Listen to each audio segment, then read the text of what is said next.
I'll go for you. Ready if you're ready. Let's do it. Good evening, baseball fans, and welcome to Lexington Town Center Field for the battle of first place in the Intercity Baseball League. Tonight's matchup features the visiting Andre Chiefs, second in the ICL with a record of 8-3-2, and your Lexington Blue Sox, currently in first place with a record of 9-3-1. At this time, let us introduce you to today's starting lineups. First, for the visiting Andre Chiefs. Leading off, the second baseman wearing number 8, Ryan Patron.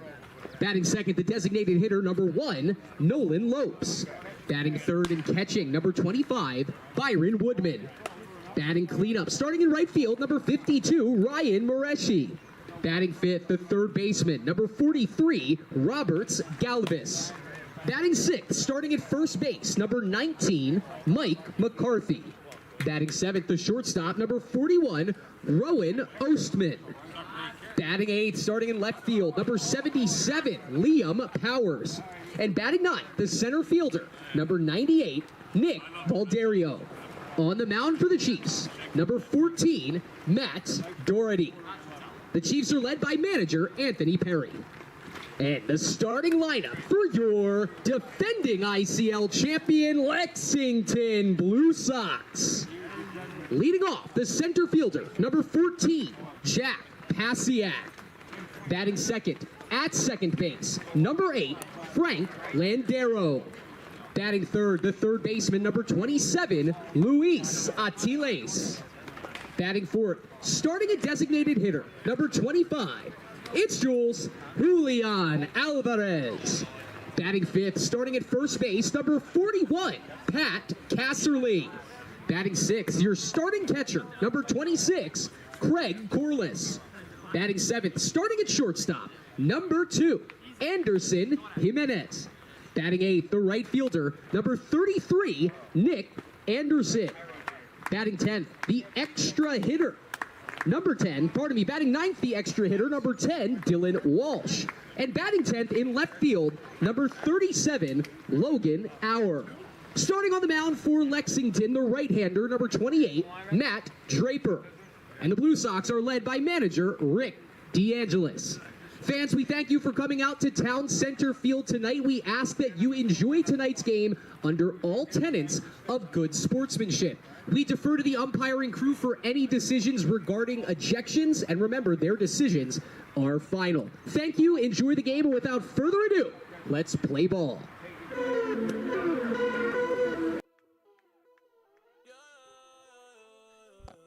And from center field at Lexington High School in Lexington, Mass, this is Blue Sox baseball here on LSP.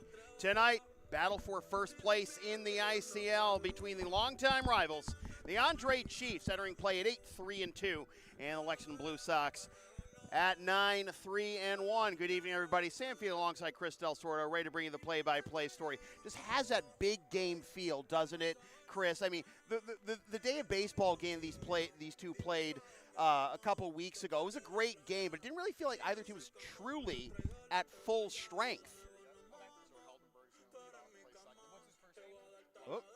Getting a very late lineup change from Anthony Perry, so we'll follow up on that in just a bit.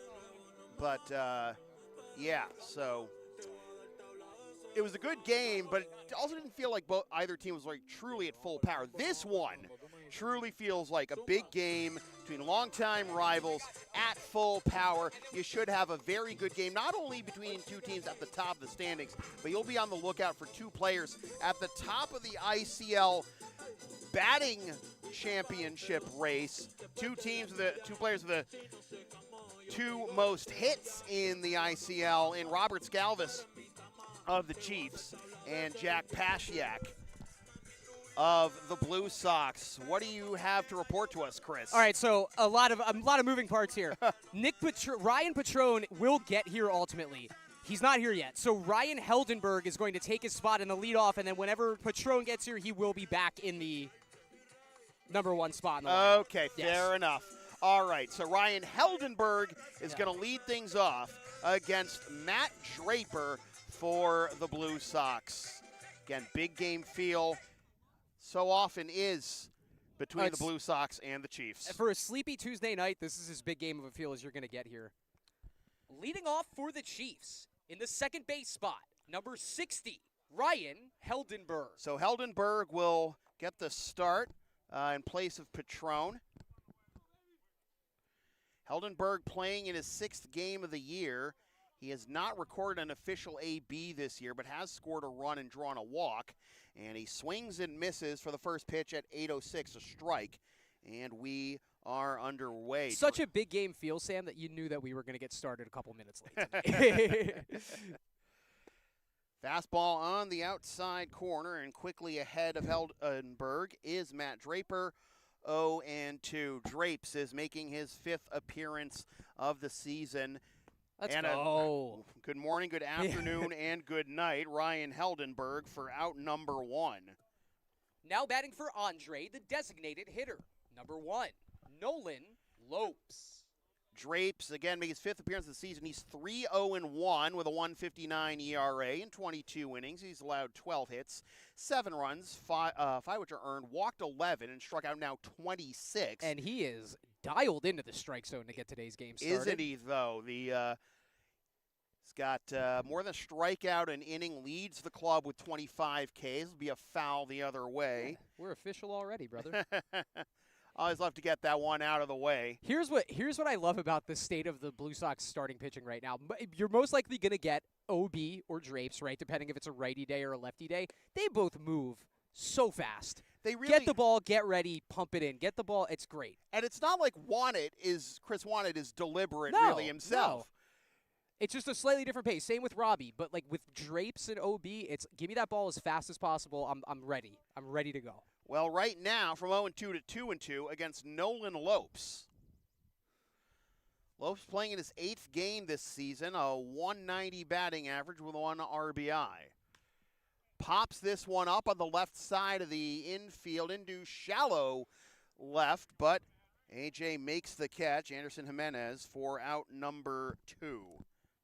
Now batting the catcher, number 25, Byron Woodman. Byron Woodman will try to keep the line moving. The Chiefs catcher playing in his 7th game and slashing .526, .609, .789 with 2 doubles, 1 homer, and 9 RBIs. He's got 10 hits in just 6 games. Yeah. And he's always one of the biggest threats in this Andre lineup every time you go up against the Chiefs. Which is why it's always important to get ahead with strike 1 right there. You know, it's not windy by any means, and this is going to be the last pleasant night that we have for quite some time. It's a pretty nice vibe out here in the ballpark. Fly ball the other way, carrying nicely, but Nick I'll get Anderson back to that point later. makes the catch. Yeah, the wind's going to not push things back a little bit today. For the Chiefs, in the top of the first, no runs on no hits, no Blue Sox errors, and no runners left on base. We head to the bottom of the first inning, still scoreless. Due up for Lexington in the bottom of the first, Pashiak, Landero, and Atiles. Well, the good news about it not being very pleasant the next handful of days is that there's only one game in that span, and it is tomorrow night against the roommates, the Lexington Bulldogs, before the Blue Sox will be off for the 4th of July break, as the league usually is, but won't play again until July. Well, listen, 8th. Rick needs that time to be able to hit the beach and keep that just glorious tan right where it's at here in this early summer season. Does he really need to hit the beach? He's Italian. It's natural. It just helps. It just helps. Listen, you see a man like Rick on the beach, it feels like it's just meant to be. At any rate, LSP and Shipping Shield are partners in card. Shipping Shields are the eco-friendly sports and gaming card shipping protectors trusted by yours truly. Made in the U.S. and Canada on 100% recyclable cardboard. Use the link and codes on the screen or in the description for a discount on your order. We may receive a commission from those orders, but we thank you for your continued support of whatever this is. And really shout out Greg Long today, because I just popped a $97 sale on Manapool of a single Magic the Gathering card, and that is, I hope the lucky person who's getting Nazgul 727 is going to enjoy that one. Katrina, what's he going to get you after he sold that $97 card? What is the price of admission? Well, I mean, considering the price of our meal at the Nines on Saturday, it's pretty close to that, right? God. Family-friendly dining, baby. Family friendly. At any rate, so where were we? Oh, yeah. So this is the starting lineup for the Blue Sox that Matt Doherty will face. It'll be Jack Pasiak leading it off in center, followed by Frank Landero at second.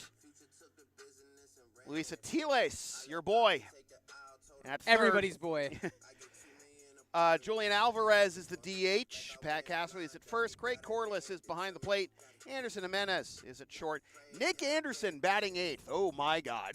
What a lineup Right, tonight. yeah. Dylan Walsh, the extra hitter in the 9 slot, and Logan Auer rounding out the 10-man lineup in left again against Matt Doherty, who is making his 6th appearance of the year for the Chiefs. He is 1-0 with a 2.56 ERA. In 13 2/3 innings, he has allowed 11 hits, 11 runs, only 5 of which are earned, walked 15, and struck out 18.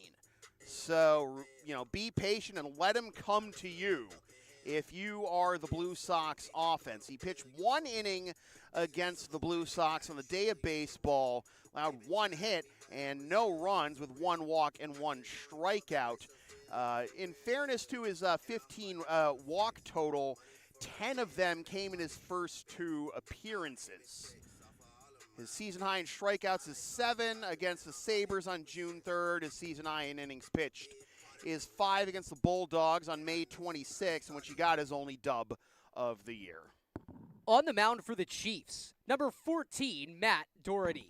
And leading off for the Blue Sox, the center fielder, number 14, Jack Pasiak. So Pasiak steps to the plate, second in the ICL behind the Chiefs' Roberts Galvis in both hits and batting average. Went 0 for last Thursday and then washed that off with a 3-hit performance in the rout of Mass Envelope on Friday. That was a tough game all around for the Blue Sox to tie ADSL 3-3, but it's real nice to wash that taste out of your mouth quickly if you are Pasiak and the Blue Sox, the 17-4 win over Mass Envelope, and the 7-1 win over the Expos on Sunday. There's a lot about that game that you want to kind of wash the taste out of. It started with the weird play, right, with Sal Mirabella getting hit by the foul ball. Then there were so many and topsy-turvy. that just ruptured the timeline.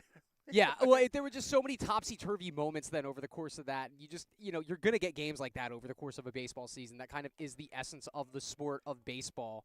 So to see the comeback, two such resounding victories. Well, yeah, it fouled off the toe. Right now, as long as we're talking about, foul balls, oh my goodness, Jack is in pain. He fouled that one off his toe, and he's struggling to get up, hunched over, and this is not what you want to see. And it went, obviously, if you're the Blue Sox. It rolled off the toe about 40 feet back towards the pitcher, Doherty. So this is square contact. Yeah, right now that was he's dealing with. that's a hard ricochet, absolutely, and obviously not a good sign for the Blue Sox here for their first batter of the game with first place on the line. The Blue Sox already having won 1 of the 3 meetings with the Chiefs. A win tonight would clinch the head-to-head tiebreaker against them and basically turn what would be a 1.5 game lead into a 2.5 game lead. Right. But right now, bigger concerns with Jack Pasiak, who's just been a phenomenal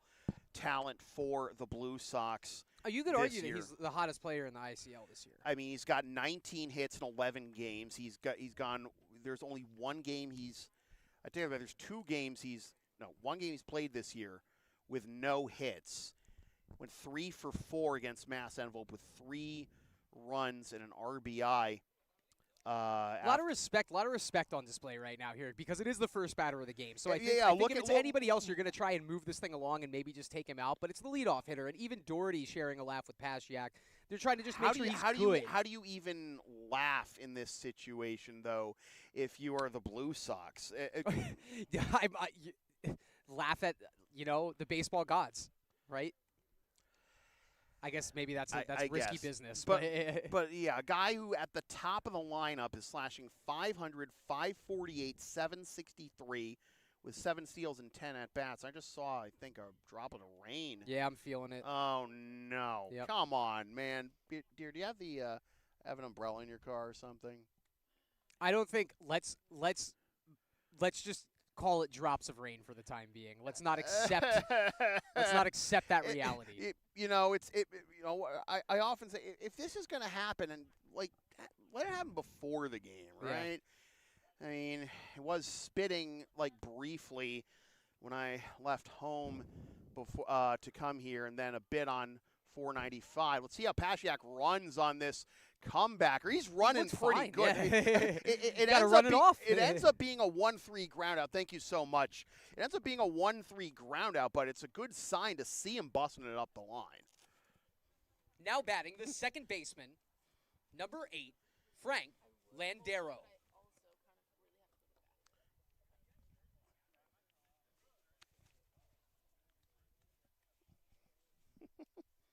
I mean, you can see the sky here. If it is rain, I think it is kind of going to be moving through pretty quickly. I'm just going to keep manifesting that. All right. Well, attaboy, one up, Frank. one down. Frank Landero strokes this one the other way to right center. Oh my he caught God! It. No way! Oh my goodness! Mareshi. Oh, that was smoked off the bat the other way. He got up in the air, too. Yeah, like he was flying. Flying towards the wall, too, on a full sprint to haul that one in for out number 2. My goodness. Now batting, the third baseman, number 27, Luis Atilés. Like, no time wasted, too. First pitch swinging, and it's a tough break. He did everything right, because Frank pieced that, Mareshi's shading more towards right, more towards the line, somehow gets over, and then just commits, flies for it. We'll remember that one. I'm going to move while we're I'm just going to move Frank's and Rick's phone under here. And yeah, that's Rick's phone. Where's Frank's? You have Frank's over there?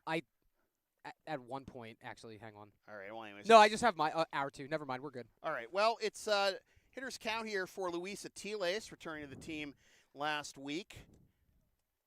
A couple of fine defensive plays in the win against the Expos, and he smokes this one into right center field. Back.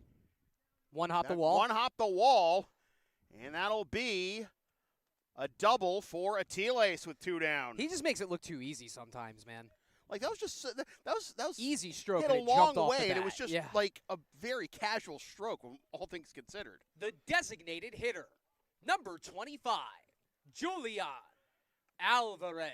Well, it's Jules. That it is. Back with the team for his second game of the last 3 days. Last 3, he's 1 for 3 against Mass Envelope, and he's leading the ICL in doubles despite only playing 7 games to this point. That's kind of absurd. He's slashing 500, 625, 778, no homers, but 5 ribbies, 1403 OPS, and he takes down and in for ball 1. So Pasiak retired after a little bit of drama after his foul ball. Frank Landero retired on a laser beam, but a phenomenal catch by the right fielder, Mareshi. And then that was funny. All right, so they're having a catch, 2 of the bench players for Andre off to our right, and that was just like an errant throw that somehow There's rolled. a bullpen right next to your dugout, guys. Come on.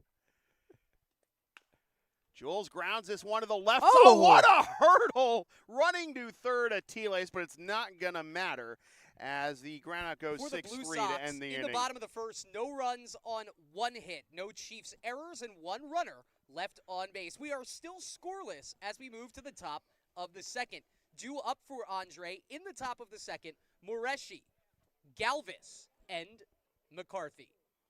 Advertising opportunities are available on LSP. Sponsor our content for as little as $25 a spot, whether you want to promote a business, product, or event, or send a message of support to a player, team, or coach. Email yours truly for all the deets. And Chris, I mean, you can tell 1 inning into this one, we talk about it being a big game feel. We talk about it's getting some love over here. So it's a big game feel, and we're already seeing big game effort from both teams in the early going, and hopefully we don't get some big game rain. in the near future. We are, have a little bit of spitting rain, but hopefully it'll be tolerable enough to keep the stream going. As Matt Draper returns to the bump for his second inning of work, and he only threw 10 pitches in that first inning to get the side 1-2-3. Meanwhile, Doherty only needed 11 pitches to get through the bottom of the first, despite the 2-out double by Luis Atile. So Ryan Mareschi, who made that absurd catch on the piece off of Frank Landero's bat, is going to lead things off at the top of the second, to be followed by Roberts Galvis and Mike McCarthy. Big game feel, and we're already seeing big game effort from both teams, aren't we, Chris? Leading off the top of the second for the Chiefs, the right fielder, number 52, Ryan Mareschi. Yeah, big game feel, and both teams with big game effort just in the first inning. That's a highlight play. If that play happens in like a D2 or higher baseball game, it's getting considered for a SportsCenter top 10. I mean, yeah, unfortunately we don't have the camera angle for that one. You'll just have to trust us, folks. And Mareschi's going to try and butt his way on, and he's got it. Oh, Ryan. It's a nice way to break up the no-no. I don't think it's so much of a problem in the leading off the top of the second, though. Now batting for the Chiefs, the third baseman, number 43, Roberts Galvis. So Mareschi's now 2 for 5 on the year, and here's Roberts Galvis slashing .556, .595, .639. We go hang out, blow up his spot in the dugout. Foul tip for strike one to and let me Galvis. do everything here. I get scoreboard, PA, music, and color. And I forgot that my headset was on. Sam, I'm sorry about that. No, you're good. You're good. Northeastern baseball in the house tonight. Go and on. then friends of Northeastern baseball, too. Is Nolan still on Suffolk? Okay, all right. I'll fill you in a minute, Sam. It's a family affair here today. Oh, Corliss pointing out Mareschi leaning off of first base. That's probably the most blatant call, overt call for a pickoff I've ever seen in my life. Well, that's all. Off the handle of the bat, and that'll be caught at second by Landero for out number 1. Now batting for Andre, the first baseman, number 19, Mike McCarthy. Just considering the way that Mareschi was able to cover ground in the outfield, I'm assuming he is a rather fleet-footed base runner. McCarthy has 2 steals and 2 attempts. He's 8 of 30 on the year, but he swings and misses here. Drapes' fastball's got some extra jump on it tonight, it looks like. Yeah, it really does. Coming out of the hand hot.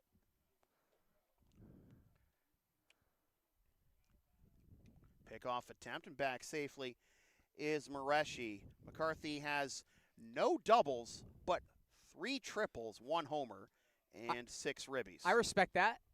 Take that extra bag, brother. At the knees for strike 2. So a bit ahead of myself on the count there on the score bug.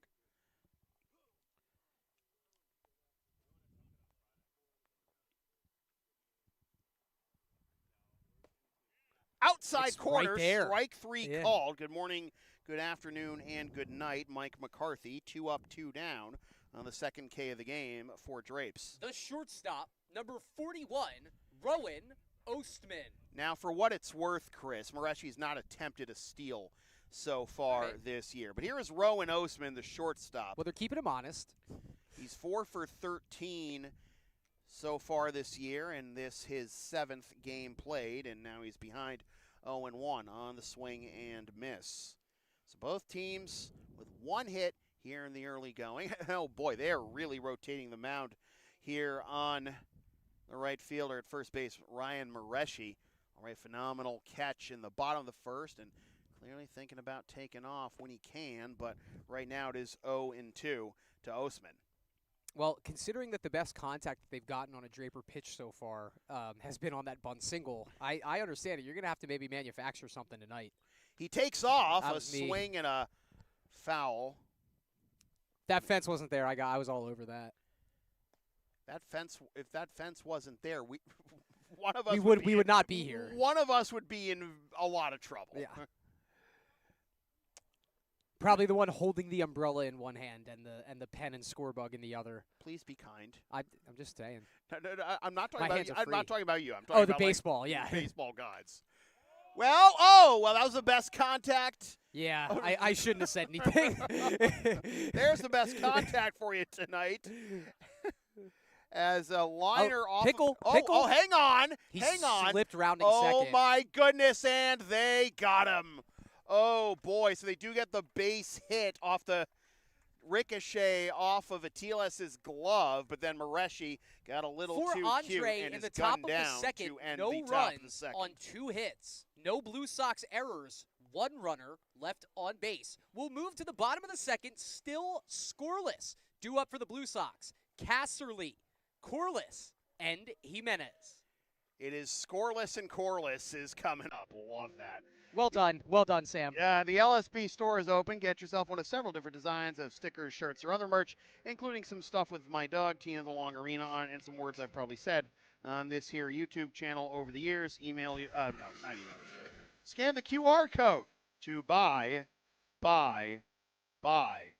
So, no shortage of excitement and action and drama here in the to go to the bottom of the second, and we have Ryan Patrone back at second base, I believe. Yep. All right, that's what AP was signaling to us. Great. So the Chiefs lineup is now at full strength. It is not 3-3, my mistake, and we are scoreless through a buck and a half as Doherty is about to face Casserly, Corliss, and Jimenez. You know, big game feel, as I said. Every pitch, every swing carries that much more drama in any game between these two teams, regular or postseason. And we're seeing that with basically every play here. And just through the first inning and a half, it's and maybe there's a little bit of urgency from the teams too with the way the weather is. Well, it's not. I was gonna let you know. I keep the umbrella up, but it's not raining right this second. Okay, fair enough. Well, I'll put it down then. Leading off, I don't know if the it's going to be a bottom of the distraction for the second pitchers. for the Blue Sox. First baseman, number 41, Pat Casserly. Can never be too careful, though. Never be too careful. You'd think one of these days we'd build a press box here. I thought there's talk about doing that like years ago. Honestly, Sam, we don't even know if we're going to have a table here some of these days, right? So what would a press box Mine get us? got stolen. Actually, this Sure. one's kind of untheftable, so. You say that. Yeah, I guess stranger things have happened. And then Nicolas Cage stole the Declaration of Independence. So, It's fair that you got me there. I got nothing. I got nothing. Shout out to Nick. I watched National Treasure on a flight.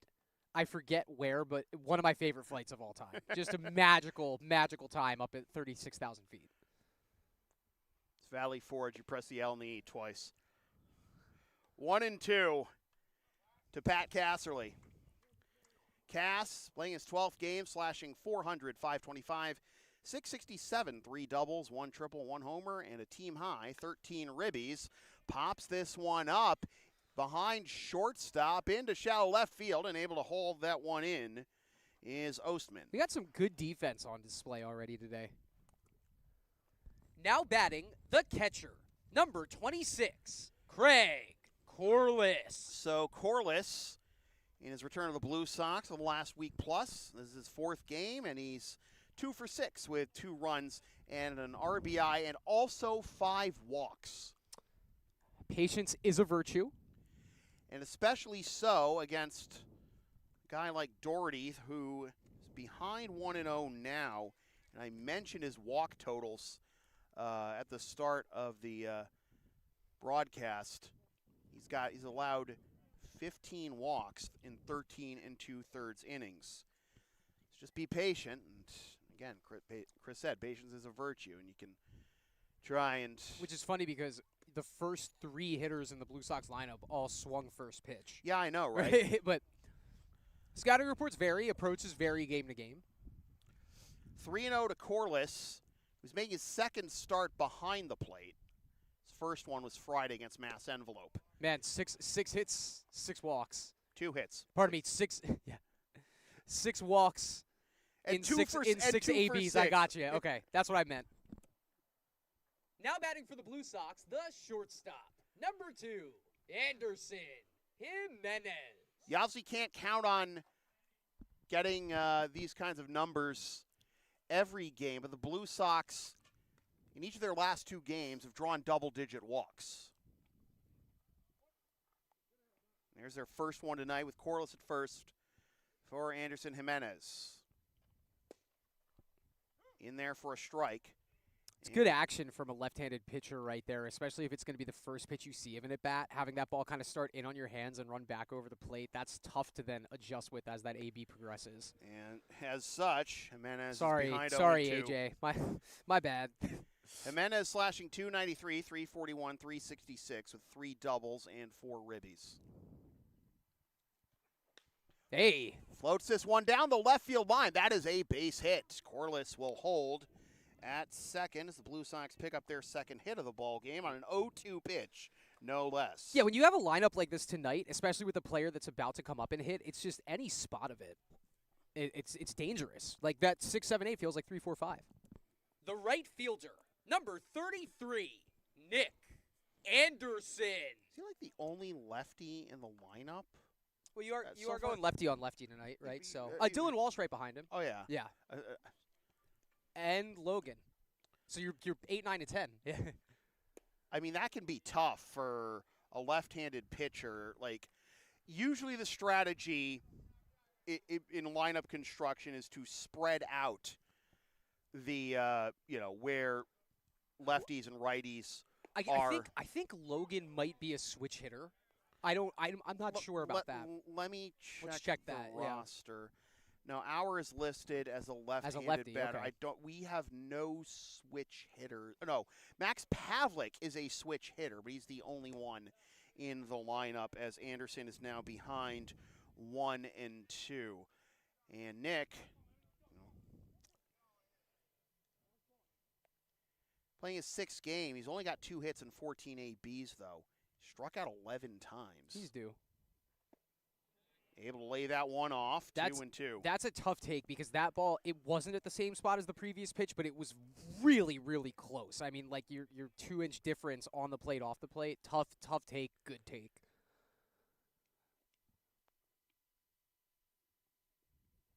Grounder up the middle and through for a base hit. Being waved around third is Corliss as it's booted in center field, and he will score, and the Blue Sox are on the board first. You'll take that, too, because they changed they weren't going to hold the runner on Corliss, and so that was why that hole was open up the middle. Taking advantage of it. I told you Nick was due. The extra hitter, number 10, Dylan Walsh. So Anderson picks up his third RBI of the year. All 3 of them have come against the Chiefs. Clutch. 0 for 1 with 2 ribbies against the Chiefs on the day of baseball. And that is in there for a strike to Dylan, 0-1. Was it 2 bases loaded walks? Or I think he got hit by a pitch once. And I'd have to go back and look at the entire thing. He had 2 walks. He was not hit by a pitch. Drop in. Yeah. Did he? Oh, he caught it? Double my play. goodness. Shoestring catch by Nick Valdario to end the inning on the double in the play. bottom of the second, 1 run on 2 hits. No Chiefs errors. 1 runner left on base. We'll move it to the top of the 3rd inning with the score. The Lexington Blue Sox 1, the Andre Chiefs 0. Due up for Andre in the top of the 3rd. Powers, Valdario, and Petro. Well, what can I say? Big game, got to make big plays, Yeah. right? And a shoestring catch by Nick Valdario. And then doubling off Andy at second ends the Blue Sox threat. But the Blue Sox do lead 1-0 after 2. Are you down with the sound called LSP? Well, of course you are. Then follow and support us on the web, Linktree, Facebook, YouTube. Don't forget to subscribe, /subscribe button. Membership's also available for $5 a month, PayPal, and Creator Spring LSP 37. It's the right thing to do.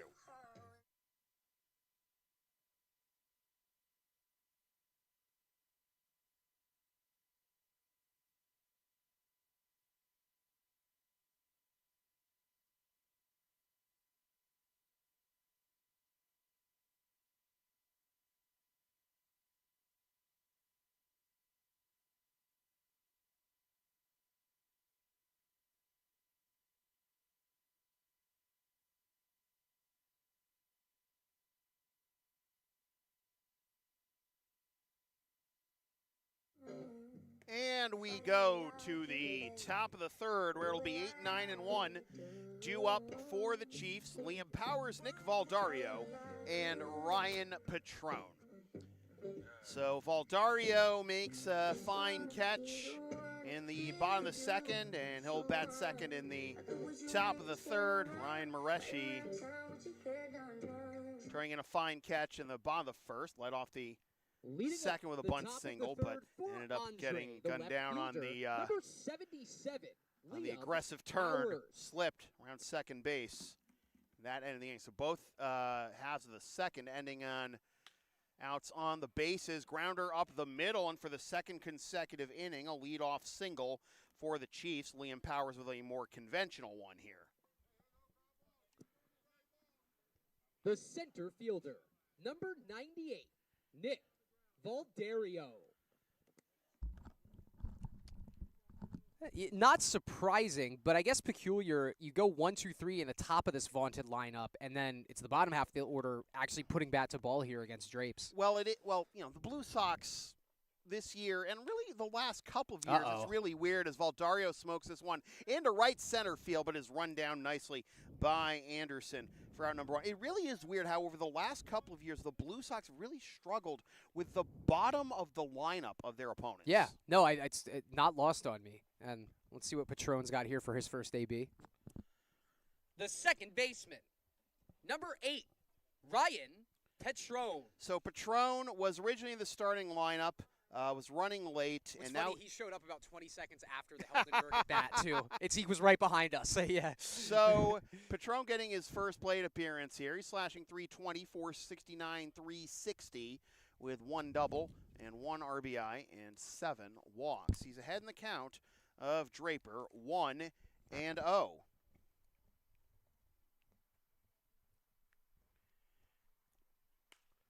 Popped up on the infield. Landero coming in. Quickly 2 down. Now batting, the designated hitter, number 1, Nolan Lopes. Nolan Lopes will try to keep the line moving. So Nolan's dad, John, works with me at Northeastern, and he surprised me right in the middle of the broadcast here. We've gotten to hang out together, too, because Nolan plays for Suffolk University. And so at UMass Boston games, they play each other every year. It is kind of like a big reunion of sorts, so now we'll get to double that up tonight. Craig Corliss, Luis Atiles, a lot of UMass Boston love in the house tonight. Landero finished his college career at UMass Boston, too. Roll Beaks, baby. Roll Beaks. 0-2 is the count here to Lopes, who popped up too short his first time up in the first. Leadoff single by Powers, but then Valdario fly out to right, and then the pop-up by Petrone. And now 0-2 to Lopes. Outside for a ball.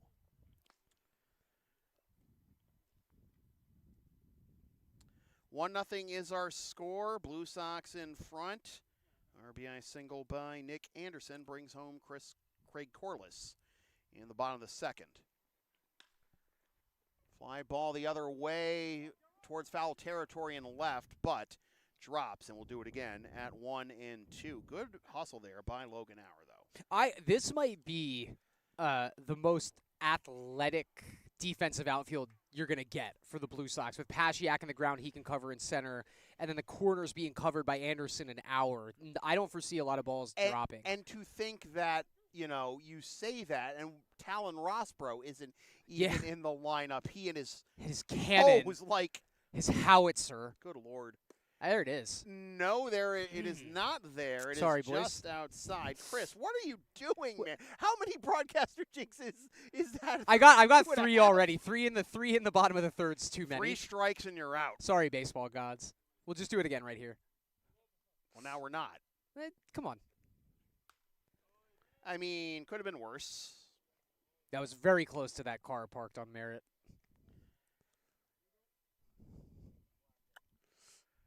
Still 2-2. If you can't tell watching the broadcast, Sam is very disappointed in me right now at home, everybody. Oh. Is it bad that I'm rooting for the foul balls to hit the moving cars? Yes, yes, it is. It's entertaining. This is terrible customer service. I would like to speak to the manager tonight. Hello, that's me. Hey, what's up? Never mind. Well, good battle here. Yeah. Lopes down 0-2. Down 2 strikes. It's what you do with 2 And then- strikes. Shorten it up. Look for yours. Drape's not giving him anything inside. It's all kind of on the outer half right now. Really felt like Drapes was going to, cruise through this inning. Even with the leadoff single, got Valdario and Patron quickly. But now he's up to 12 pitches in the inning, 33. After only throwing 21 in the first 2, that'll be outside and a full count. Well, clearly it can't all be easy, especially against the Chiefs. So Powers will be off with the pitch here on 3-2 with 2 out in the top of the 3rd. Payoff pitch, here it is. Grounder to the right side. A little bit of a shield there by Powers in front of Landero, but he's able to make the play. For the out, that retires the side. For Andre, in the top of the 3rd, no runs on 1 hit. No Blue Sox errors and 1 runner left on base. We head to the bottom of the 3rd inning. The score remaining, Blue Sox 1, Chiefs 0. Due up for Lexington in the bottom of the 3rd, Auer, Pasiak, and Landero. Our next broadcast will be tomorrow night, 7:30 first pitch is what I'm being told. Under the Heat Dome for the Blue Sox taking on the roommates, the Lexington Bulldogs. That'll be a road game for the Blue Sox. And any game is a home game for you when you watch on this here YouTube channel.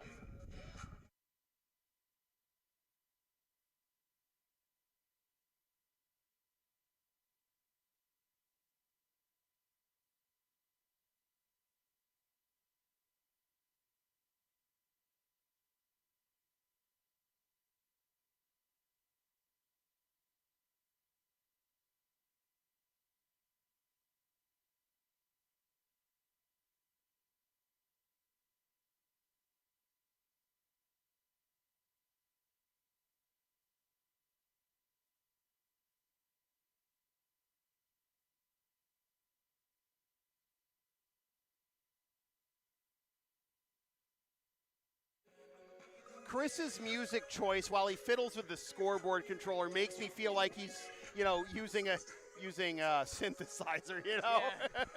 At any rate, bottom of the 3rd, 10-1 and 2, due up for the Blue Sox against Matt Doherty. Leading off the bottom of the 3rd for the Blue Sox, the left fielder, number 37, Logan Auer. Logan's playing just his 3rd game. He is 3 for 6, though, with a double and 4 ribbies and 1 walk. Stop the count. Well, 3 lefties at the bottom of the lineup, 1 cashing in with an RBI single, that being Anderson. And Walsh lining out on a shoestring catch to center that resulted in a double play. Now Auer behind, 0-1. It's not 1-0, but now that was a ball, and it is 1-1. 30 pitches for the first 2 innings for Doherty. Fouled off, and it'll be 1-2. Our Pasiak and Landero due up, or is that Jack in the on-deck circle? Or is he just wearing a different number tonight? Or? It is not. Oh. That toe must be hurting a little bit. Yeah, so we do have pinch hitter 4th. We're just going to confirm this here.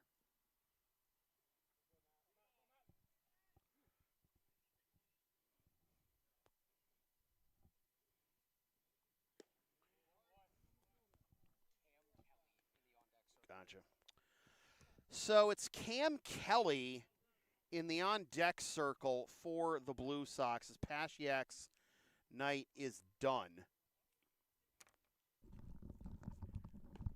That is down and Good away. take, Oh, my goodness. From this vantage point, it does kind of look like that's pretty clearly down and away, but It's tight. I mean, the point I'm going to make here, Blue Sox depth at an all-time high. Attention in the ballpark. We have a pinch hitter now batting in the number 1 spot in the order, number 38, Cam Kelly. So Cam Kelly will make Was his. he in? I'm sorry. So he was already in the game. So Cam Kelly making his third appearance for the Blue Sox and picks up his second hit.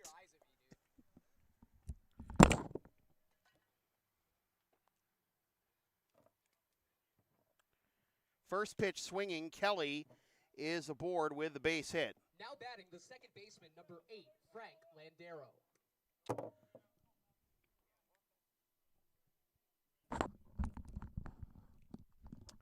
Landero 0 for 1 with a fly out to right as Kelly picks up the base hit. His last appearance, he was 1 for 4 against Palmer, and then got an appearance against Mass Envelope.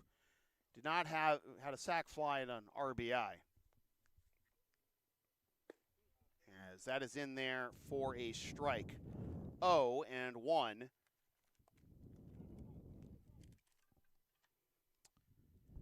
Landero, of course, robbed on that flying catch by Mareshi back in the first. Chops this one. It's going to be a foul ball. It was very close there. Landero was frozen at the plate, assuming it was going to go foul, and nearly got the bad news there, but still alive at 0-2.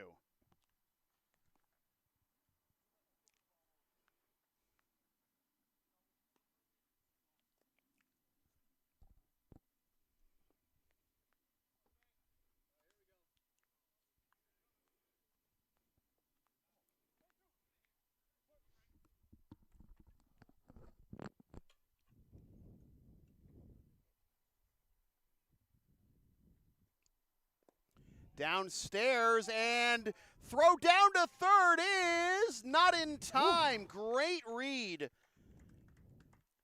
by Logan Auer, taking off for third. I just hesitated just a little bit, but it bobbled enough by Byron Woodman that he could head off to third. And they still got the double play in order. They do.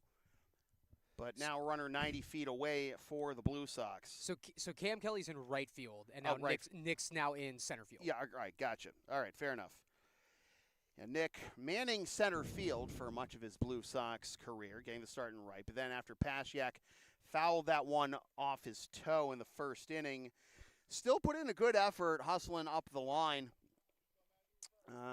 Could not continue, and then Anderson moves over to center, and Cam Kelly, now the right fielder with a base hit in his first AB.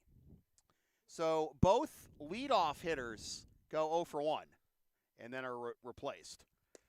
Outside, 2 and 2. Cold business sometimes. Cold world. Yeah, I know, right?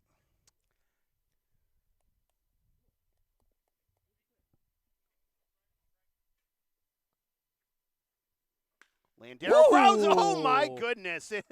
We nearly had another line drive off of someone's head. This one brings home a run, though. Whew, Frank looks really comfortable in the box today. I mean, that's the second rocket he's delivered tonight. Speaking of rockets, you got Luis up here. He pieced a double his last time up. The third baseman, number 27, Luis Atiles. So it is 2-0. The first 3 batters reaching here in the bottom of the third. It's not nobody out. It's not one out. My mistake. A lot of moving parts here behind the backstop. Stroked into right center field. That one will get down. He's a machine, folks. All he does is hit the ball. Here comes another run. It is 3-0. Atiles back like he never left. It's just what happened last year. You put Luis on the lineup, and you're just going to start winning games. Too early to say that, but at the same time, 2 for 2. Yep, halfway to the cycle. Now batting, the designated hitter, number 25. It's Julian Alvarez. Alvarez with a ground out to short his first time up, and you want to talk about bringing the thunder. He is the Blue Sox all-time leader in home runs since 2006 and hoping to pick up another double. Oh, man. You could even see the cocked wrist like on that first pitch fastball right there. Oh, boy.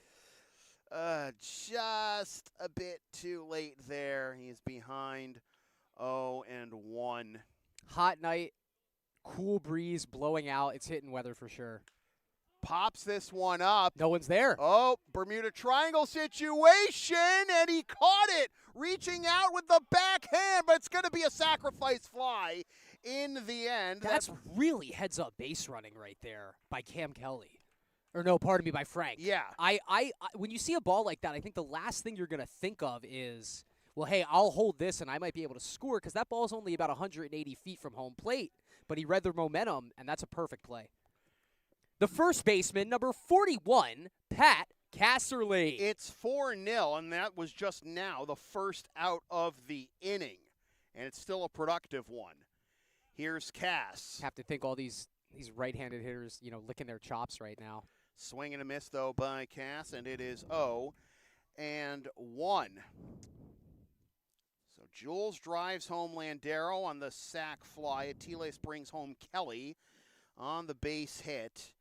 4-0, 3-spot here, and fouled off by Casserly for strike number 2. 0-2 is the count to Cass with one out here in the bottom of the third, a 3-spot already for the Blue Sox to lead 4-0 in this rivalry game with the Andre Chiefs.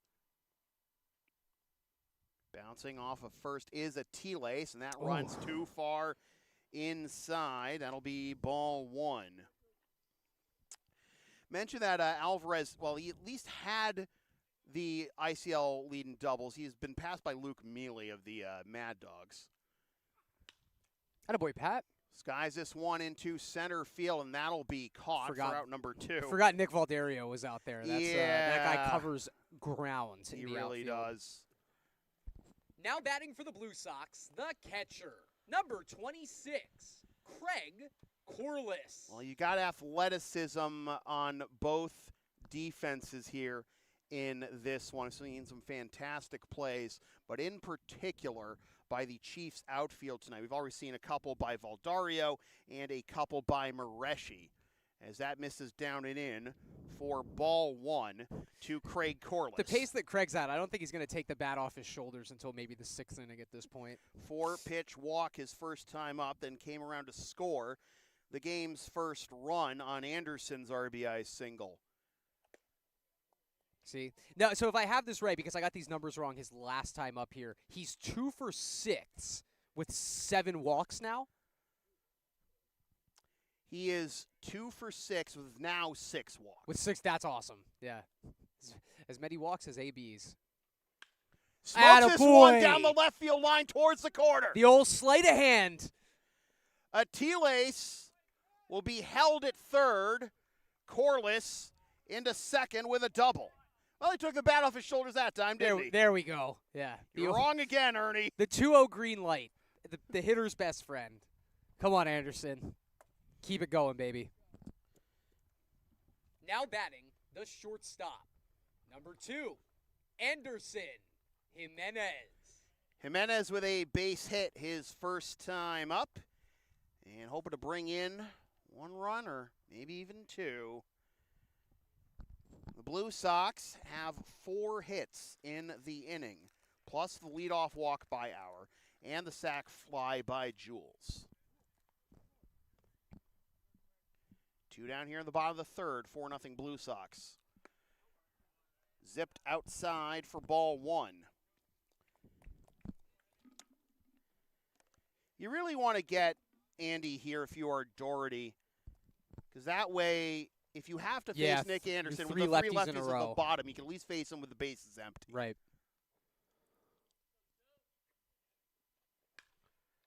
Fly ball got under it maybe a bit too much here. Valdario camps under it and makes the catch for the out that retires the side, but the Blue Sox put up a 3-spot in the bottom of the third 3 runs and lead 4-0. 4 hits. No Chiefs errors, 2 runners left on base. We move into the 4th inning with the Blue Sox leading 4-0. Due up for Andre in the top of the 4th. Woodman, Moreshi, and Galvis. Advertising opportunities are, oh wait, that's the wrong, no, I did the wrong one. I'm doing the different order this time. LSP and Shipping Shield are partners in card. Shipping Shields are the eco-friendly sports and gaming card shipping protectors trusted by yours truly, made in the U.S. and Canada on 100% recyclable cardboard. Use the link and codes on the screen or in the description for a discount on your order. We may receive a commission from those orders, but we thank you for your continued support of whatever this is.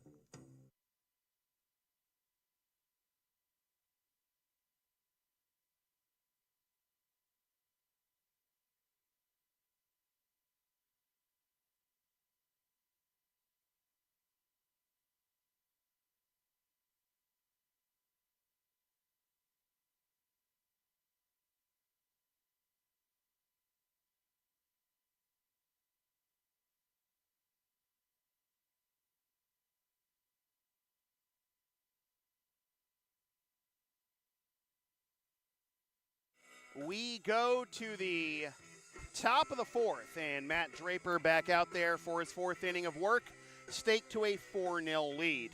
He will face the heart of the order for the Chiefs, the 3, 4, and 5 hitters, Woodman, Moreshi, and Galvis.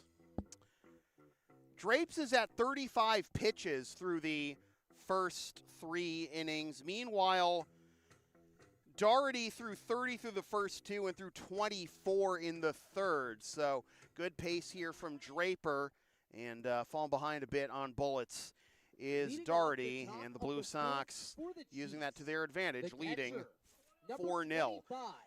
But if the Chiefs are going to cut into this lead, they got the right guys coming up to the plate to do it, starting with Byron Woodman. He flew out to right his first time up, though.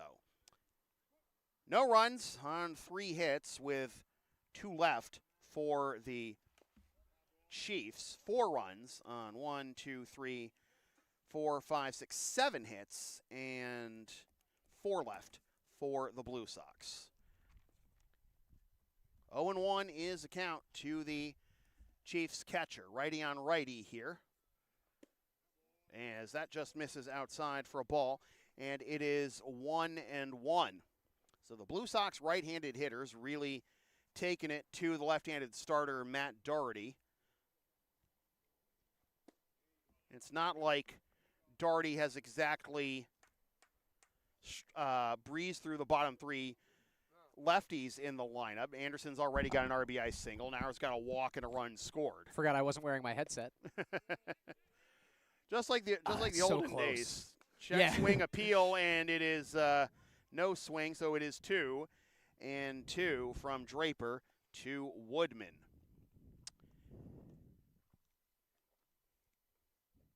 Chiefs, I mean, well, I don't need to make Liner the the point. opposite way towards the corner, and I think Woodman's going to be I think he broke his bat. Yeah, exactly.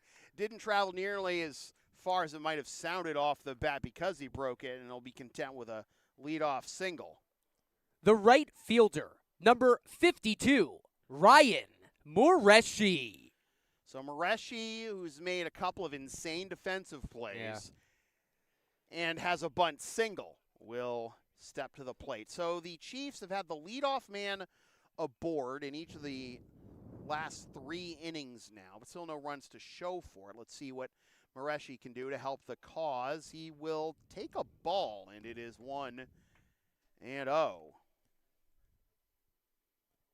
The point I was going to make with Woodman at bat is the Chiefs really, you're not running out of time yet because it's the 4th inning, but when you see the Blue Sox lineup just feeling so confident against Doherty, and you see now that it's 4-0, you got to put 1 on the scoreboard right now with your 3, 4, and 5 due up to start this inning. Fouled off, and it'll be 1-2. Well, the Blue Sox and Chiefs for so long, it was 6 consecutive years that they faced each other in the ICL Championship Series. The Blue That's a Sox, lot. Yep, as the Blue Sox, their 22 trips to the ICL Championship Series, they faced the, oh my goodness, it's 2-2. They faced the Chiefs 8 times. They've faced a handful of other teams multiple times, which brings us to tonight's Blue Sox baseball trivia question. Name the 3 teams the Blue Sox have faced exactly once in the ICL Championship Series, as that is a ball that bounces away from Corliss, and up to second goes Woodman. And I'll give you a hint, none of those teams are active anymore in the ICL. Sam just breaking off Mensa level AP ICL knowledge questions. I had to look this stuff up, okay? I'm a good journalist. Well, right. I mean, so like, would a normal trivia question need to be that difficult that you? Okay, we'll take it. You need to go look it up. I guess none of the questions. Folks at home, none of you are going to get this question right. There we go. That's the point I was trying to. No, actually, you can. Now batting the third baseman, number 43, Roberts Galvis. You can, because this information, so much of this information is completely findable on the Intercity League website. They're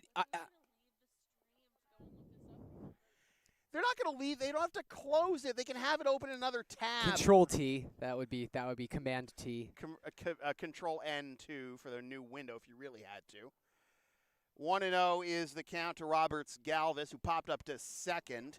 Check swing. It's a strike, 1-1. Again, the ICL leader in hits and batting average entering play, 1 hit above Jack Pasiak, who had to leave the game. Roberts Galvis is, right? Yeah. Okay. Yeah. Well, Pasiak had to leave the game after his first AB after fouling a ball off his toe. Mile high pop up. See, that wind's pushing everything I tonight. know, yeah. right? But Jimenez stays with it for out number 2. Even your laziest pop-ups are getting pushed all the way into the outfield. Good. Hey, good on Andy, because he really had to get on his giddy up there backpedaling. The first baseman, number 19, Mike McCarthy. It wasn't even really blowing out that much tonight. It was just recently, just a little bit of, not even a strong gust of wind, but noticeable enough to push the ball a little bit further back into the outfield grass as McCarthy fouls that one off for strike 1. Strikeout looking his first time up back in the second. 4 hits now in the ball game for the Chiefs, all of them singles. Woodman getting to second on a passed ball. And now it is 0-2 as McCarthy fouls that one off. Draper is now at 51 pitches, the most he's thrown in an inning so far at 16. Through 21 through the first 2. There we go. And good morning, good afternoon, and good night, Mike McCarthy, side retired. For Andre in the top of the 4th, no runs on 1 hit, no Blue Sox errors, and 1 runner left on base. We move to the bottom of the 4th inning with the score remaining. Lexington 4, Andre 0. Due up for the Blue Sox in the bottom of the 4th, Anderson, Walsh, and Auer. Advertising opportunities are available on LSP. Sponsor our content for as little as $25 a spot, whether you want to promote a business, product, or event, or send a message of support to a player, team, or coach. Email yours truly for all the deets.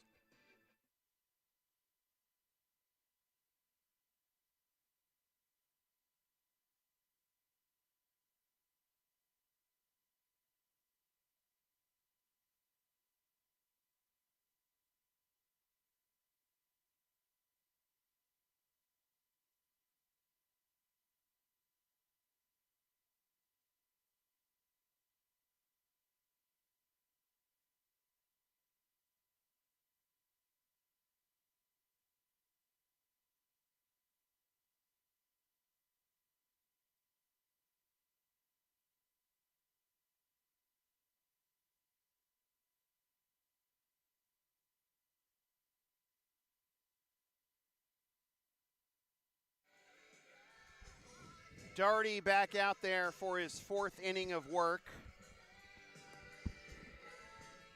to face the 8, 9, and 10 hitters, all the lefties, in Anderson, Walsh, and Auer. So not necessarily intrepid reporting by me, because you might have seen it too, but Jack Pasiak is leaving the ballpark for the night, headed to his car. Really heavy limp. He didn't have a bandage or a wrap on the foot, but it looked pretty tough for him to make his way out towards his car. Was it on his left foot? It was the right foot. Oh, that's his driving His foot. drive foot, oh, yeah. Dear. Like then what? Like, So he fouled it off his back foot, and it still rolled about 40 feet to the pitcher's mound. raw. I don't know, man. Like, He's tough. He's tough. He's a grinder. He's a hockey player. I mean, Yeah.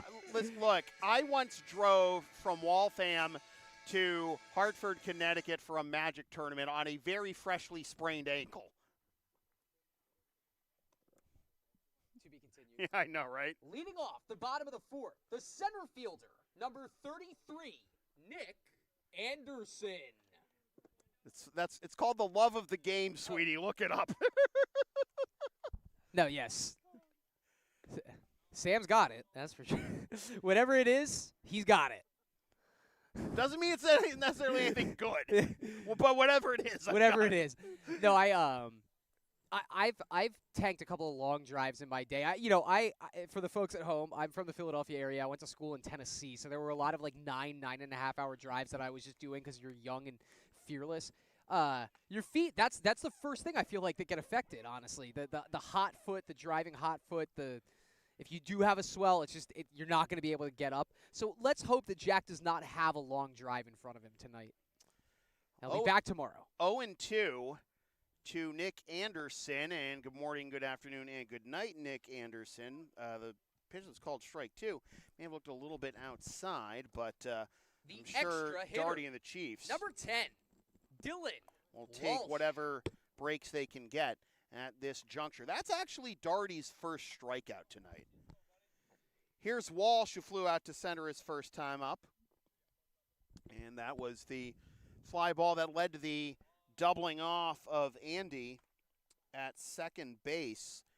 Feels fitting, right, that like you get those 7 righties at the top of the lineup, and then the second you get to that lefty, you actually do get your first strikeout of the night.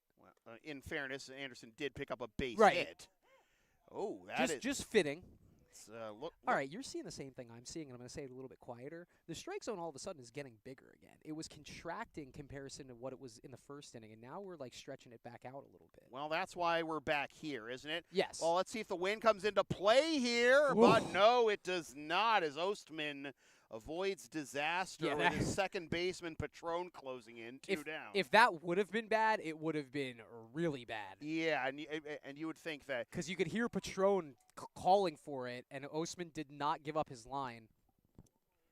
Now batting for the Blue Sox, the left fielder, number 37, Logan Auer. And as bad as Pasiak was roughed up on that foul ball, that could have been even worse for two guys. But here is Logan Auer, drew a walk his first time up. Grounds this one to the right side for a 2-out single. Hit every inning for the Blue Sox so far. Love to see it.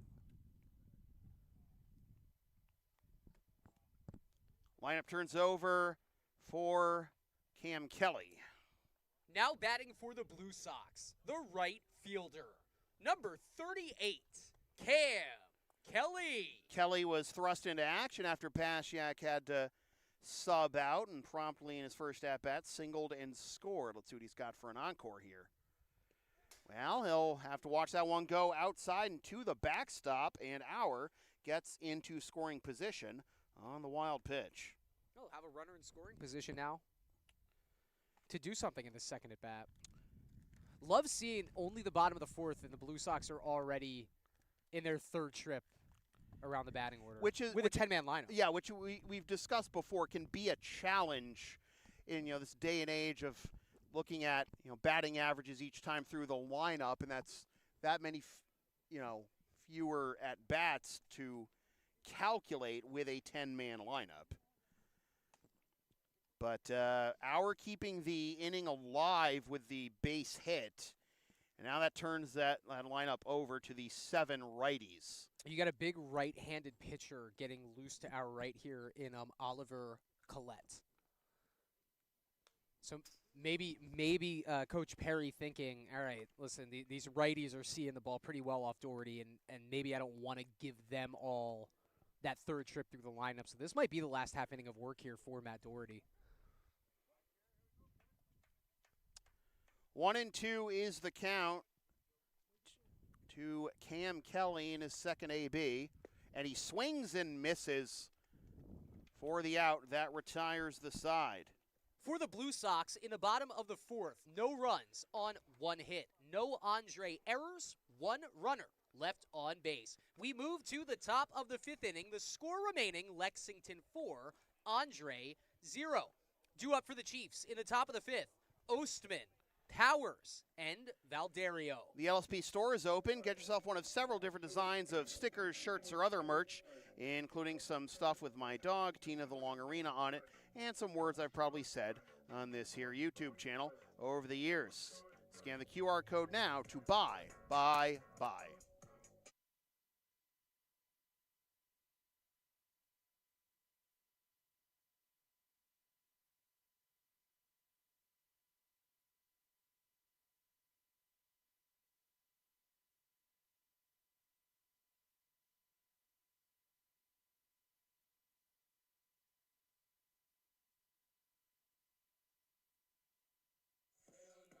Matt Draper, 52 pitches through 4 innings, has allowed a leadoff base hit in each of the last 3, but has not suffered for them. He's got 4 strikeouts, no walks, which is always good to see, no matter who your pitcher is. And he will face the bottom third of the order in Ostman, Powers, and Valderio. Now, Ostman and Powers each have a base hit, and this goes back to what we've said tonight and plenty of other nights about the Blue Sox pitching staff struggles to get quick outs, or sometimes outs at all, at the bottom of the lineup. But again, Draper's not paid for those sins to this point in this game, but you can't count on that. Leading off the top of the 5th for the to Chiefs. Continue against a very good Shortstop, team like number the 41, Andre Chiefs. Rowan. And whether or Ostman. not first place was on the line in this game, you know that every batter and every pitcher for the Chiefs is going to want to turn their game up in a rivalry game, as that's fouled off by Ostman for strike 1. 4 hits, all singles for the Chiefs. 4 strikeouts and no walks for Draper. Down away for a ball, and the count will be 1-1. It's really nice having just Craig Corliss back on the team anyway, but his presence behind the plate, it's a rather consummately professional presence, and I do feel like it allows a pitcher like Draper. Oh, good effort by Jimenez, ranging to his left to try and keep that one in the infield, but that would be a tough sell even if he did haul that one in with Ostman's speed, so that'll be a leadoff base hit for the 4th consecutive inning. The left fielder, number 77, Liam Powers. So Ostman is 2 for 2. Here's Powers, who had a base hit leading off the 3rd. Runner on first for the Chiefs. They've had a base hit in every inning except the 1st. I see the strike zone expand again. With just to finish my point on Corliss, it allows a pitcher like Draper to really turn the mind off and just trust your catcher and just deliver. Well, you say that about Corliss, but you could say that about just about any of the Blue Sox catchers. I think the point I'm making Here's is a fly ball to right. Felt the wind gusting a bit as that was struck, but that's not going to affect Kelly to haul that one in for out number 1. It's not like an active college student. It's like a grown man in his late 20s, and I don't know. It just feels maybe a little bit different behind the plate. We'll take it. It's going well. The center fielder, number 98, Nick Valderio. If the results are good, don't complain about the methodology, Amen. right? Don't see the sausage being made, if you will. Ooh. Fouled off for strike 1 by Valderio, who is 0 for 1 with a fly out to right. The wind before the game felt like it was carrying out to left, but we've seen, most of the fly balls in this game carry out, to center and right. The balls that have been hit to left have been more like line drives, and the wind isn't really going to carry those. I don't think I don't want to open it up to see a fly ball hit hard to left, and if the wind's going to take it over the fence, because it feels like you've it's still going to already happen. caused enough damage. I have. tonight, man. I have. It's shocking that the Blue Sox are winning this game 4-0 right now off of what Runner I've said. goes, pitches inside, Corliss. Nope. That's some wheels there from Osman. Good well, pop. Well, I was alluding to that too on the base hit up the middle. It was a fine effort by Jimenez to try and keep that one in the infield, but Osman probably would have beat that out anyways, and now he's in scoring position. It just pulled Landero a little bit too much over second base itself, so he had to reach back for the tag, and I think that was the difference there. 1-2 is grounded on a hop to Jimenez, fires 2 down. Man, Anderson, sometimes it looks nonchalant, but it's always under control, and it's so impressively effortless at times. The second baseman, number 8, Ryan Patron. Groundout gets Osman over to third with 2 down for the leadoff man, Ryan Patron, who is 0 for 1 with a pop-up to second. If you're wondering, wait, this is the third time through the order for the Chiefs, right? Patron's only 0 for 1. He doesn't even have a walk. Well, that is because he was a 20-second late arrival, and they had to have Ryan Heldenberg take the first AB. So what Anthony was also explaining, and it was a lot of moving parts because he's explaining this to us basically as the game is starting. Right. Heldenberg might also be available to pitch. And so if you didn't have to pull him before the next time up in the lineup, I think it would be – you could either burn him or not. Well, did Patron take the field in the bottom of the first? No, Heldenberg was the second baseman. Okay, I was going to say, but like the minute that Patron takes the field – even if Heldenberg hasn't come back to bat, Heldenberg's burned. Oof. And that is what Anthony said, that he's not upset with burning a pitcher considering that he brought everybody that he brought today. Yep. Such a different Andre actually having enough players and then some versus they literally had 9 players to play with on the day of baseball. Exactly, but that's the ICL for you. Little grounder up the middle. Jimenez, it eats him up, but he recovers, but not in time. The run scores, and that's a tough break for the Blue Sox on a couple of fronts. One, bang play, but Patron reaches. 2, that 1-2 pitch felt like it was strike 3. Number 1. It was not. Nolan Lopes. And the inning continues for Nolan Lopes. So again, that's a huge swing right there. That's tough. I mean, it was a tough play, but you want to see at least the throw get over there to try and put a play on it. Patron's a good runner too, to be fair, but like that's a tough spot for the Blue Sox on 2 fronts, and you just gotta. But you're still up 3, so you gotta wash that off and just get your ender here. Neil Young, got you. Up and away, though, to Nolan Lopes, 2-0. He's trying to get off the schneid here, 0 for 2, with a pop-up to short. And a ground out to second, and Corliss is going to come out and have a quick word with Draper to make sure everyone's on the same page.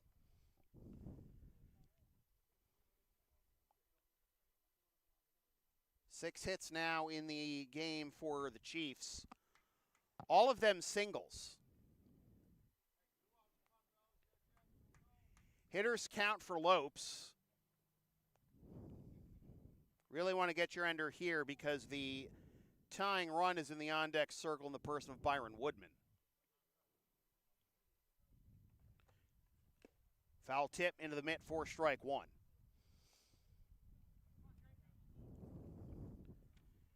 Draper has 4 strikeouts in the game. No walks yet. Down and in, it is 3-1. And I don't know, if you're Draper, you're the team leader in strikeouts. You got a phenomenal fastball you can lean on, but also you shouldn't really nibble too much. See what he does here on 3-1. Up and away for ball 4, and the tying run does come to the plate in the big bat of Byron Woodman. Now batting for the Chiefs, the catcher, number 25, Byron Woodman.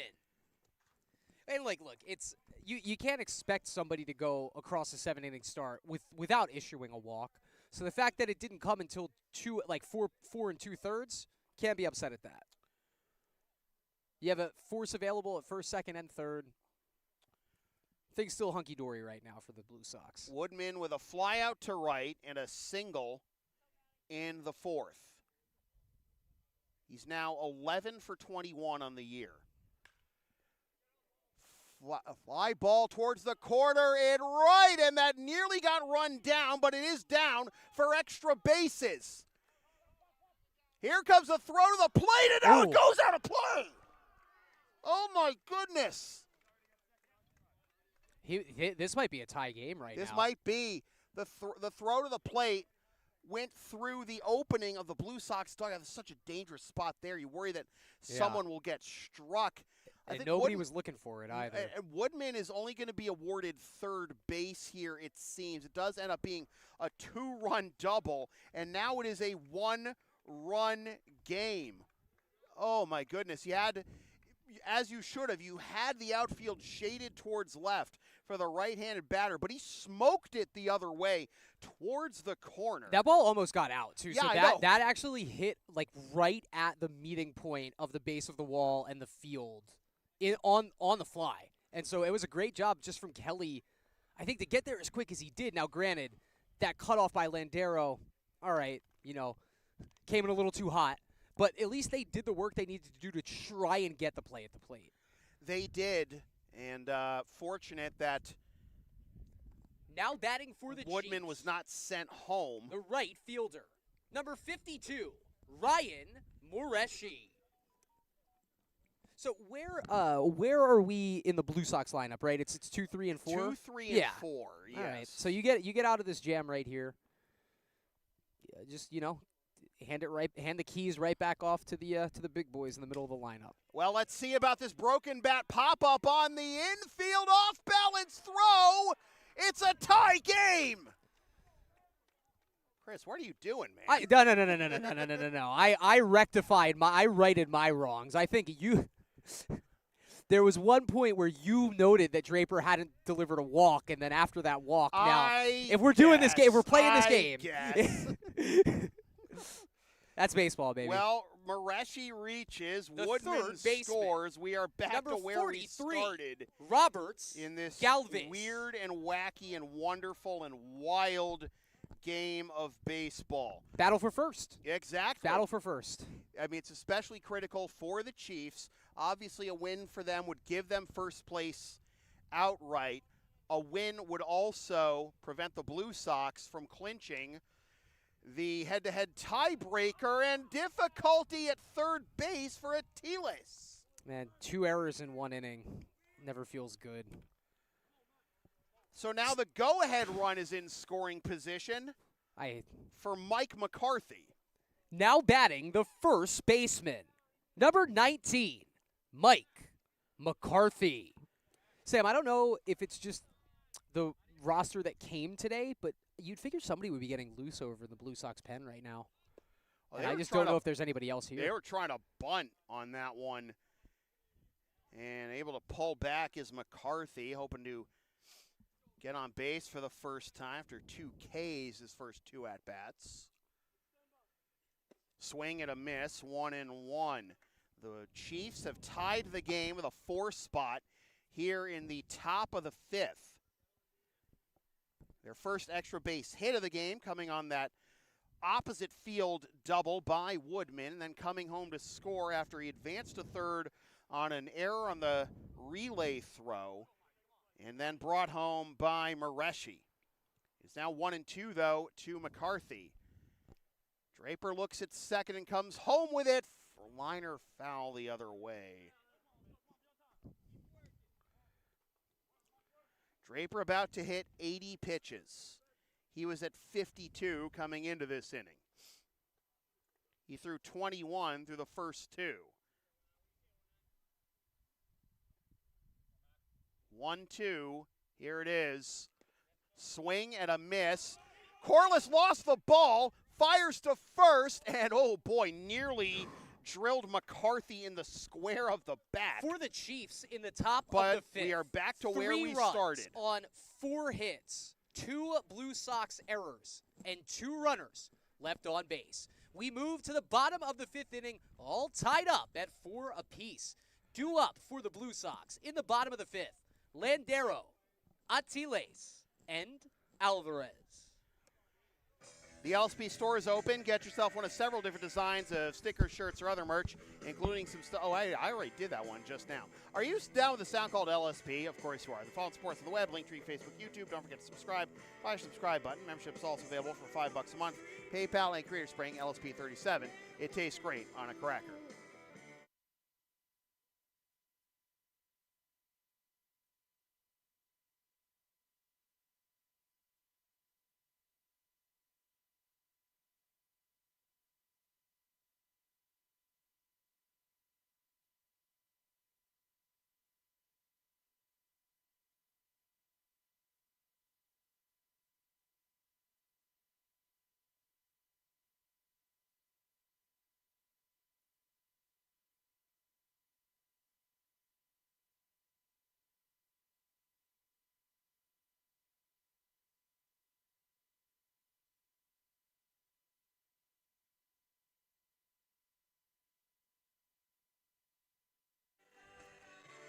Bottom of the 5th, we are back to where we started, 4-4. And Doherty's back out there. But of course, we're at the top portion of the lineup where it's been all righties. And it's going to be Landero, Atiles, and Jules to hopefully, as far as the Blue Sox are concerned, get the lead back. Leading off the bottom of the 5th inning, second baseman, number 8, Frank Landero. Landero, 1 for 2 with an RBI single and a run scored.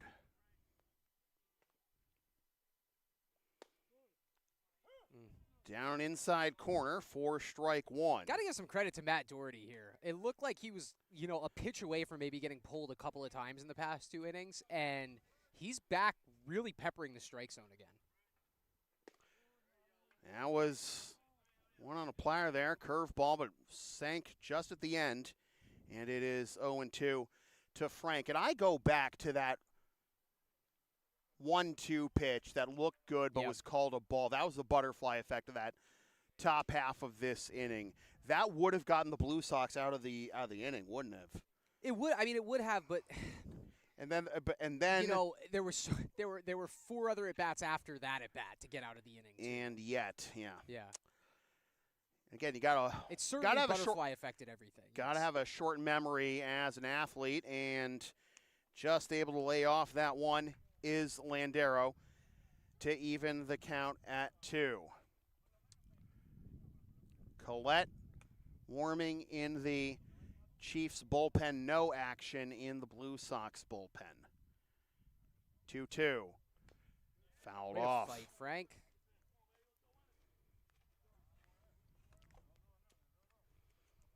Things have tilted in the Chiefs' favor over the last couple of innings, culminating in the 4 spot in the top half of this inning to tie the game.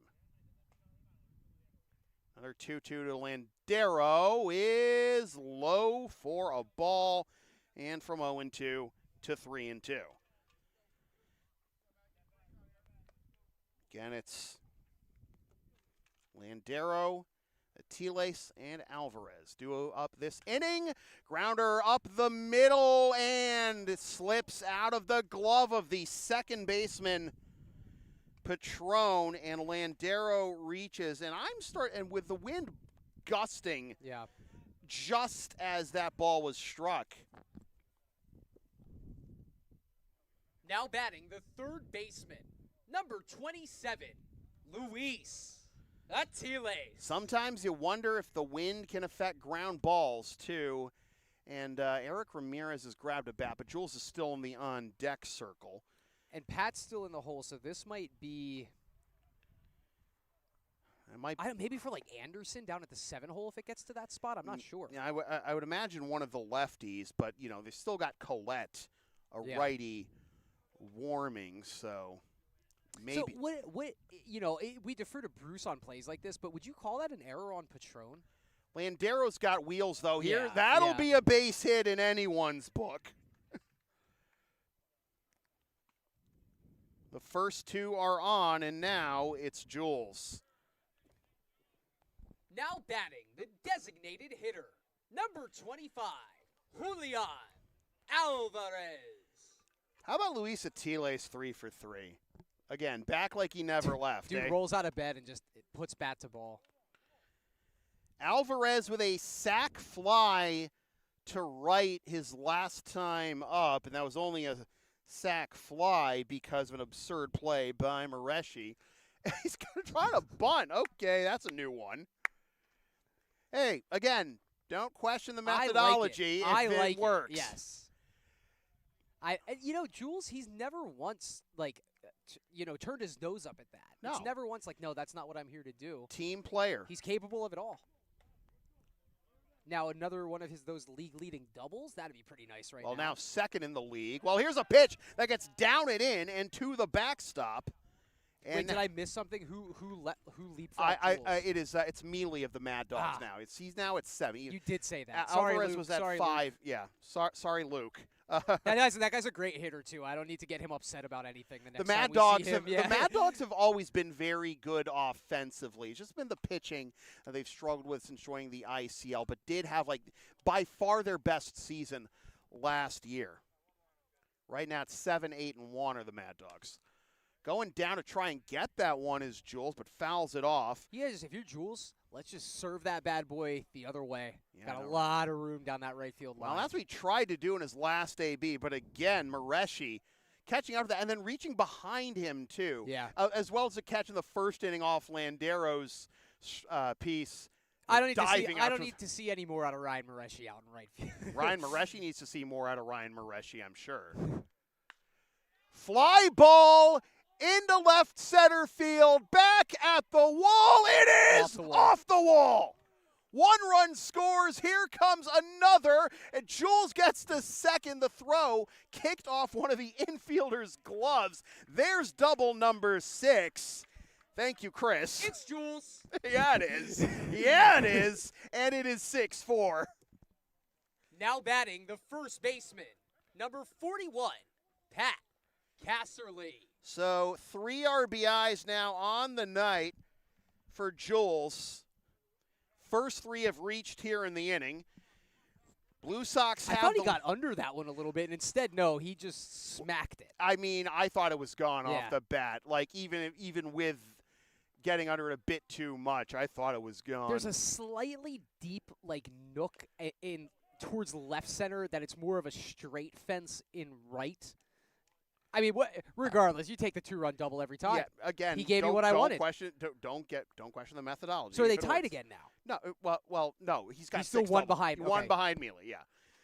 And now he's got 2 more RBIs for 3 on the night. He is in scoring position with still nobody out here in the bottom of the 5th, not the top. My mistake. Still getting used to the new scorebug controller. 0-1 is the count to Cass. Cass all right, Pat. serves this one in the left center field. That's down for a base hit, and now Jules will hold up at third, much to the chagrin of the Blue Sox. I just want to say that's well deserved. You got to get Pat that RBI right there. Come on. That's well. I'm not on the field with the boys, all right, but I think we're all allowed to say, "Hey, old man, turn that corner a little bit." Come on. The catcher, number 26. Craig Corliss. I mean, in a rivalry game with first place on the line, it's only a 2-run game. You're not going to do stuff for the lulls here. Let's be fair. That's fair. That was and listen, he's got Rick at third, so you're not going to run through any stop sign. But I don't think Rick was waving him though. If maybe I looked at him a little bit too late to tell if he was. Rick just assumed that it's given. You're going to score on this play, and then now Rick usually waves, but there are some base coaches that will just point, and that can and if you don't have the motion of a run signal, it can be easy to like misread that from a certain angle. Doherty looks like he might be actually running out of steam a little bit here, and I did hear off that bullpen session to our right that Collette did go to Anthony Perry and say, hey, I'm ready to go. Well, it is 0-2 now to Cass, who is 0 for 2. The pop-up to short. And Woodman being a little bit more Excuse me, demonstrative Corliss, now. my mistake. Oh, you're good. Yeah. Woodman a little bit more demonstrative to his pitcher now behind the plate. Fouled off. So Cass with a base hit. Corliss, who's got a walk, a run scored, and a double. It's not 0-2 yet, my mistake. Still 0-2 after the foul off. Yeah. 83 pitches now for Doherty with Collette. I had the Ready to scoreboard go. wrong for this at bat, too. So Craig knows what the count is. He's got it. Fly ball towards the line and right. That'll be caught. Here comes the throw to the plate. It keeps rolling. Oh, he's safe. He's safe. He stayed up and he's safe. Hey, there you go. That's why you'll stay put at third. Hey, Jules, I'm sorry I called you an old man, my guy. But again, kudos to Mareshi running that one down. Let's be fair. You needed the first out of the inning. So listen, I understand that, Coach Perry, he's going to have a word with the umpire here. I had a great angle on that. It definitely looked like standing up, Jules got his left foot on home plate before any sort of tag was applied. Well, no review, so we'll play on. The shortstop, number 2, Anderson Jimenez. So the sac fly brings home Jules. 7-4 now, Blue Sox. Here's Jimenez. Well, we certainly had the right angle for that play at the plate. Dribbler to third. Only play will be to first. 2 down. You just tell Galvis has the arm there. Cocked. Sent it. Didn't need to send it that hard.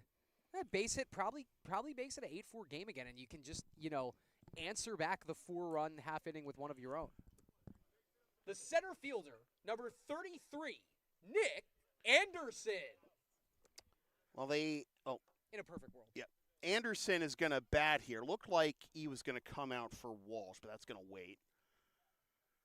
I think Walsh is just in the on-deck circle right now. Right? Yeah. He was coming out into the on-deck circle for Walsh. But and they're basically trading places here. I don't know if they're trying to. It's a carousel happening. Or it's a game. It's a game of 3-card Monte with the Chiefs dugout to see to make them decide when do we bring in Collette. I hadn't seen a breaking ball from Doherty in quite some time. I forgot that was part of his repertoire.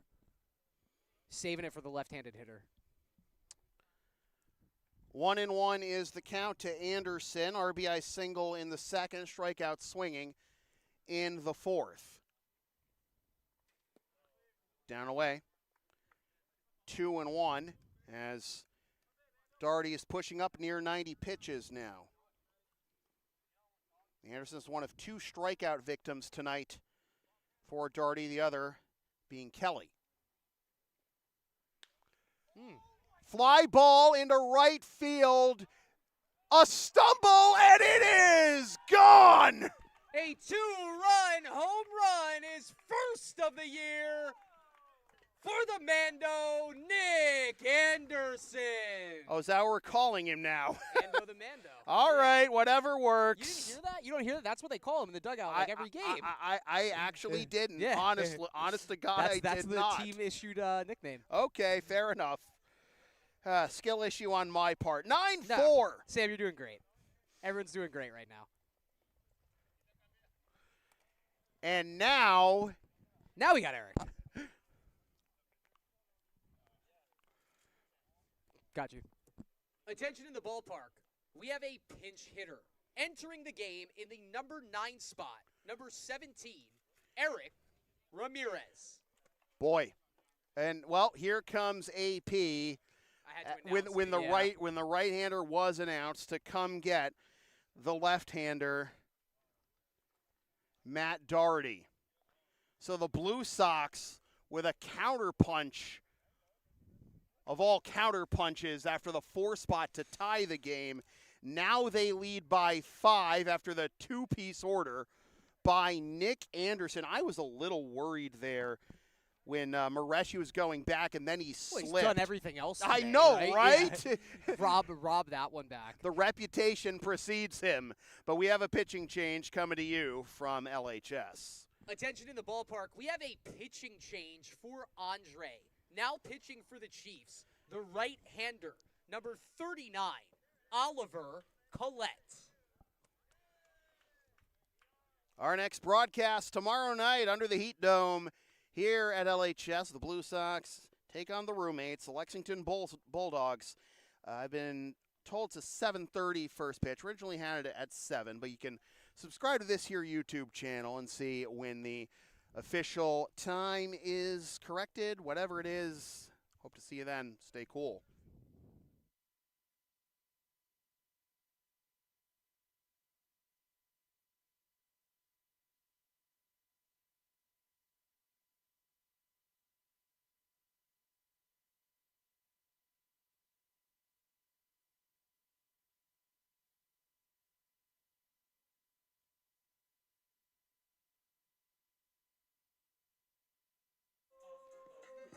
Oliver Collette will take over on the bump to try and get the last out of the bottom of the 5th.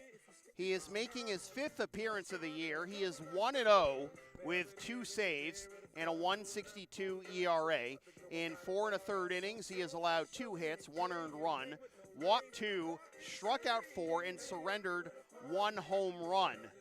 His 2 saves came against the Expos on June 1st. And the Boston Blue Jays on June 17th. That was a 2-inning save against the Blue Jays, and his 1 win came against the Brighton Black Sox on June 24th.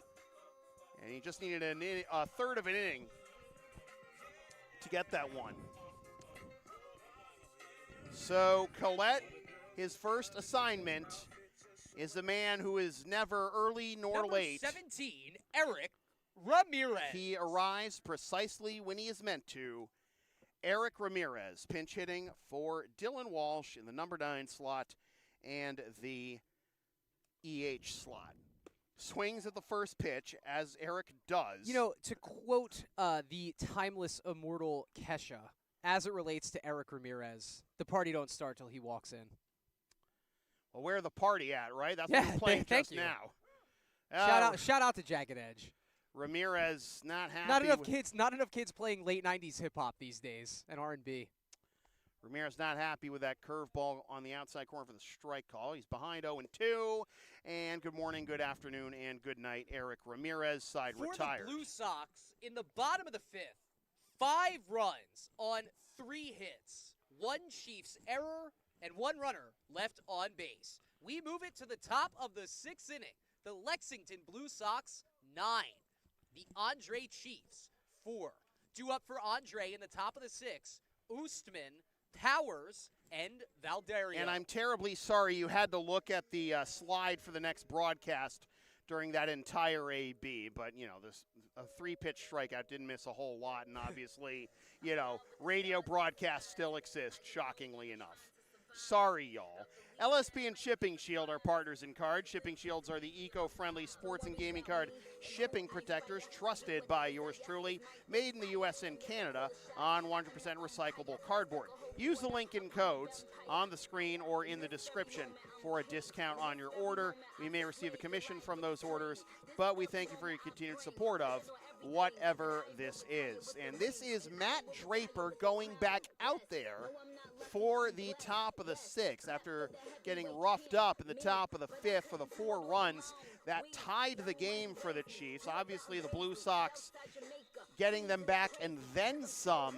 Now 9-4 Blue Sox with 6 defensive outs to get, but still nobody warming in the Blue Sox bullpen. I do wonder, who do we have available, if anyone? I'm trying to think if I just gotta go back into the Is John Carlos here tonight, maybe? I don't know. Yeah. I haven't seen him, but I also wasn't actively looking for him. I'm just going through. through who we like our roster. So the funny thing is Logan is actually listed as a pitcher on the roster. Leading off the top of the 6th inning, the shortstop, number 41, Rowan Ostman. But Logan is obviously started the game in left field. So we'll see what happens there as Logan Ostman, read the top line, it's 0-1. Ostman steps to the plate for the 3rd time, looking to make it a 3-for-3 game. Couple of singles, including one last inning, a stolen base, and then score the first nailed run. it. I think you nailed it, Sam. It looks like they're talking to Pat Casserly about like a bunch of fielding changes, which would make me think, oh, they might move him out to left, get somebody else at first, maybe put Logan into pitch if that's what they need to do. Well, leading off the inning with a base hit, the 5th consecutive inning, the Chiefs have gotten a leadoff single. Wow. The left fielder, number 77, Liam Powers. Ostman is 3-for-3, and here is Powers, who's 1-for-2. Single in the 3rd, fly out to right in the 5th, and that is at the top of the zone for a strike. 0-1. I hope. Yeah, thank you, Mr. Draper.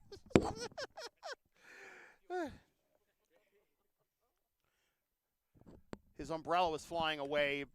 Grounder up the middle, and that gets through for a base hit.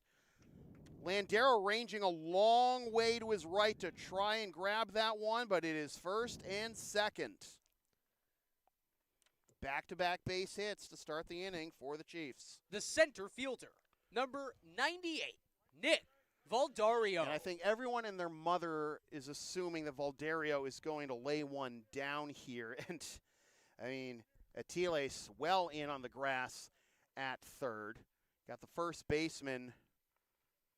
Is that Eric at first? It is. Yeah. It is. I just noticed that. I was going to say something after that point.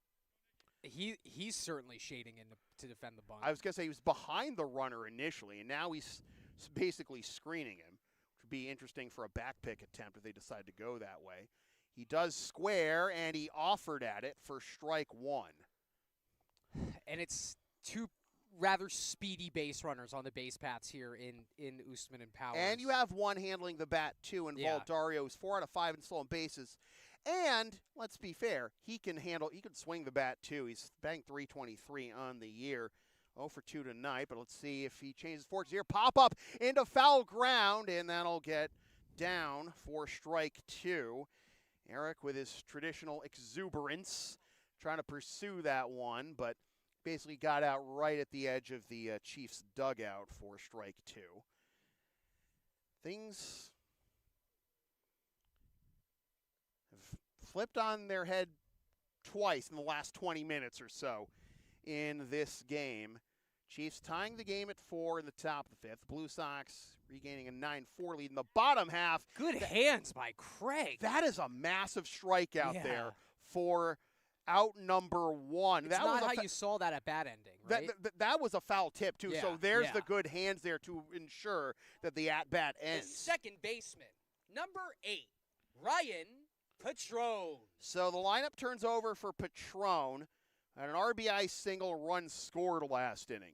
It's 1st and 2nd with 1 out now for the Chiefs. And that is downstairs at a good pick by Corliss to ensure the ball doesn't get past him. He already committed a passed ball earlier in this game. That was going back to where that was. That was in the 4th, though. The Blue Sox ended up paying for that. All 4 runs for the Chiefs came in the top of the 5th. Fly ball, foul the other way, out of play. It is 1-1 to Patron, who is 1 for 2 with that single RBI and the run scored. How many pitches has Matt Draper thrown? He is about to hit 90. Wow. Okay. Riding the arm. Ramirez playing in front of the runner at first. Everyone else at double play depth.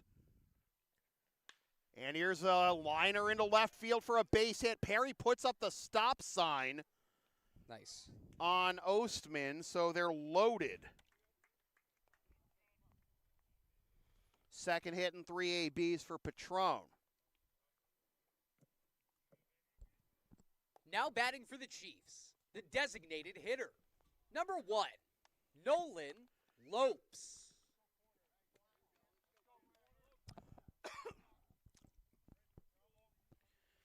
Ramirez with a quick word to Draper before Lopes takes his turn at bat. 0 for 2 with a pop-up to short, a grounder to second, a walk and a run scored. Bases full of Chiefs. Grounder right side, Ramirez steps on first. I'll have to get the tag here. The ball goes into left field. One run is already scored. Here comes another. It's 9-6. You can't really get mad at that because you don't just want to eat the run, so you want to try and pull off the double play. Hey, It's why you look who's back, by the way. look at that. Sal Back like he Mirabella never joining us here in the quote-unquote booth. Wearing it well, right?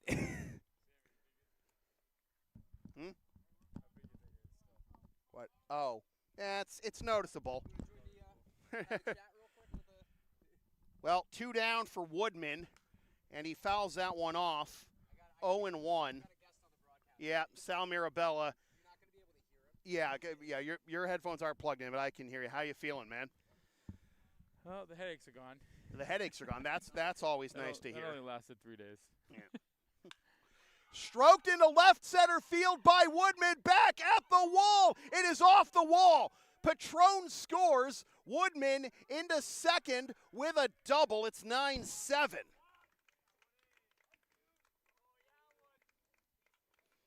Boy, what a inning and a half this has been, huh? I'll ask the question. That was almost. Is anybody available out of the bullpen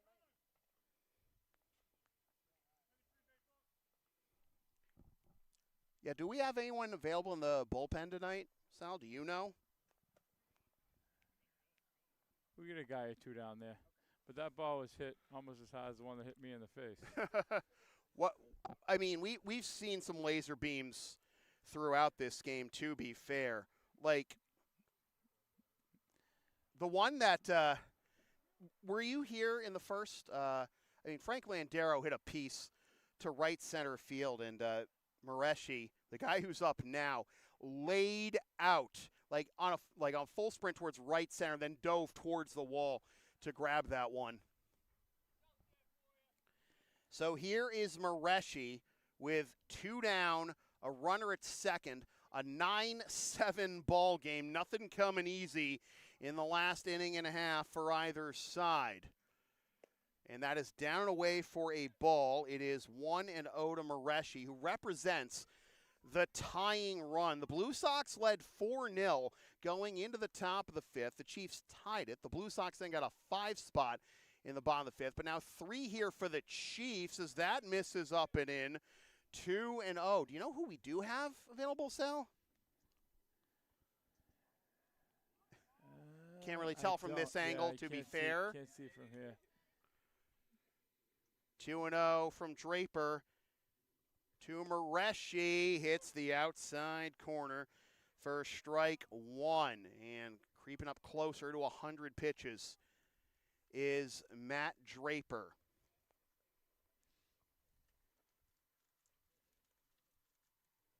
In there for a strike. It is 2-2.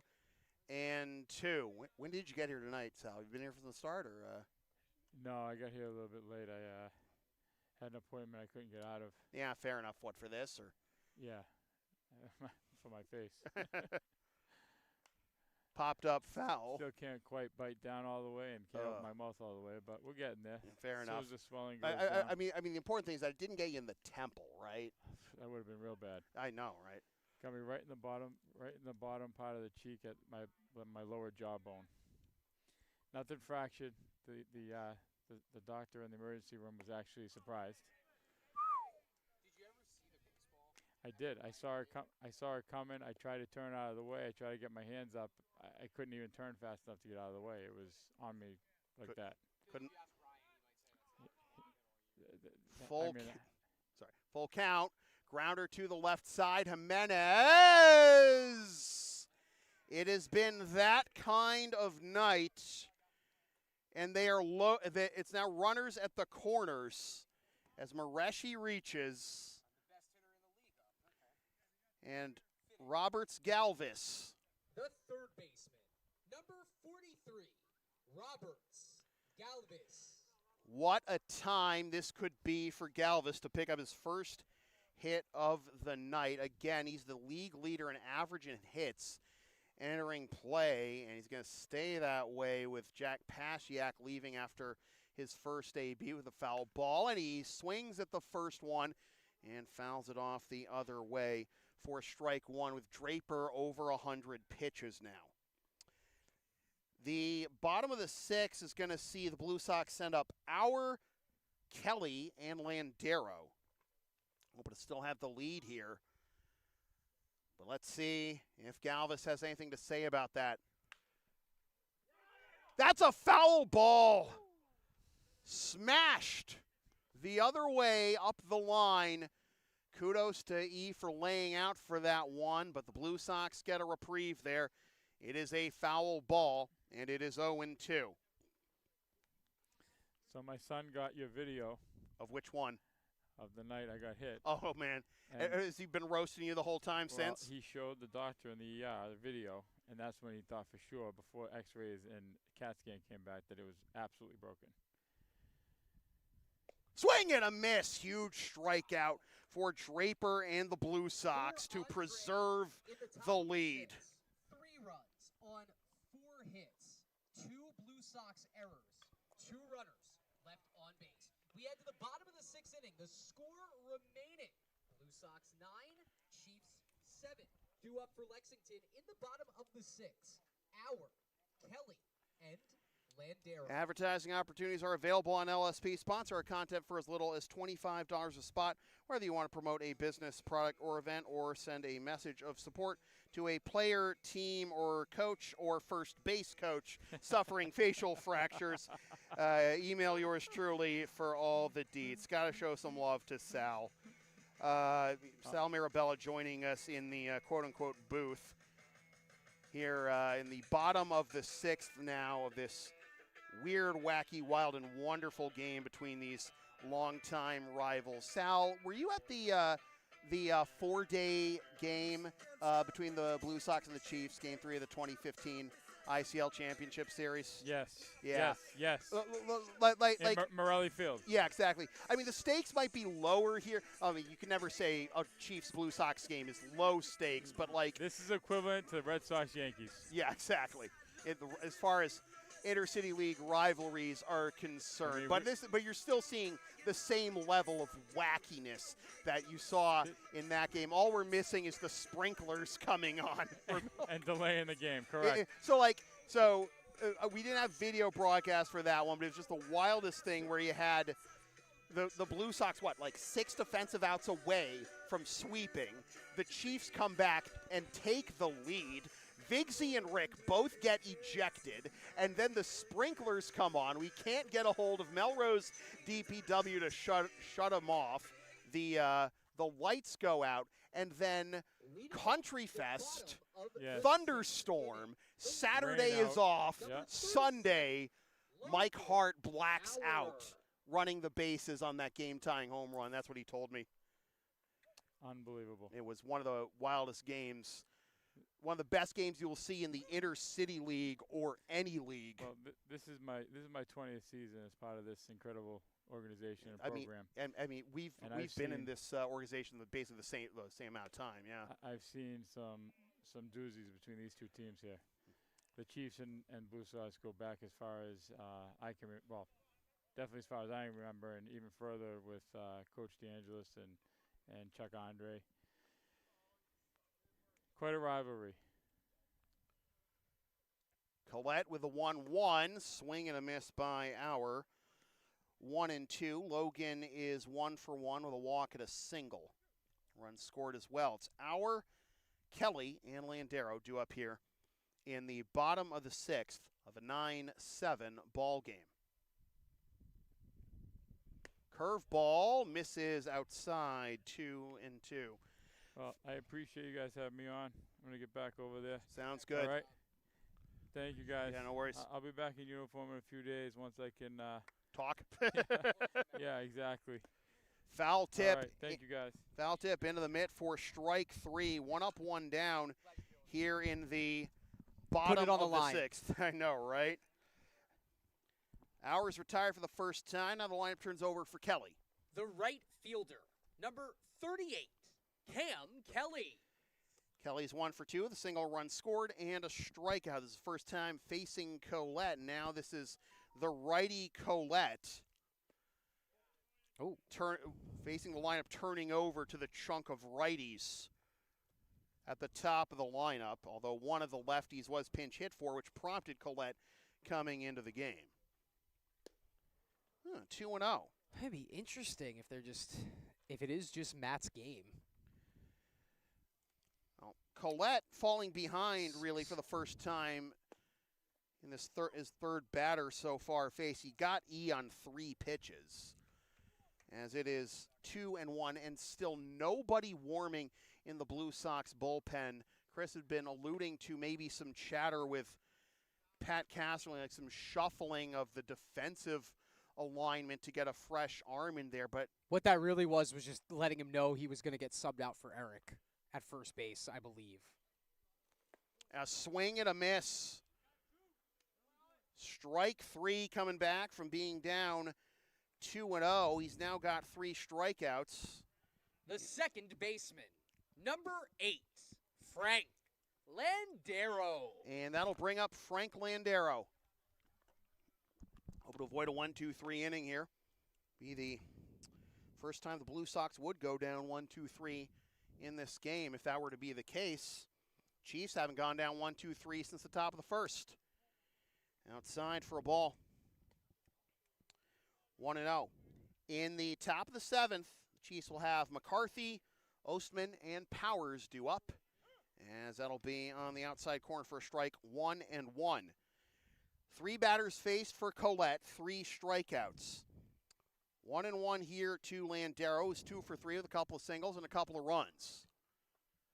Could have been 3 for 3 were it not for Medeshi's defensive effort in the first. Pop up into left and coming in hot to make the catch is the left fielder Powers. For the Blue Sox, in the 1, bottom 2, of the 3 6th, go the Blue no Sox for the runs first on time no tonight. hits, no Chiefs And errors, we go to the and no 7th. runners Closing left time for the on Blue base. Sox. It comes Up down to this. Top 9-7. of the 7th, Blue Sox 9, Chiefs 7. Due up for Andre in the top of the 7th, McCarthy, Ostman, and Powers. The LSP store is open. Get yourself one of several different designs of stickers, shirts, or other merch, including some stuff with my dog Tina the Longarine on it, and some words I probably said on this here YouTube channel over the years. Scan the QR code now to buy.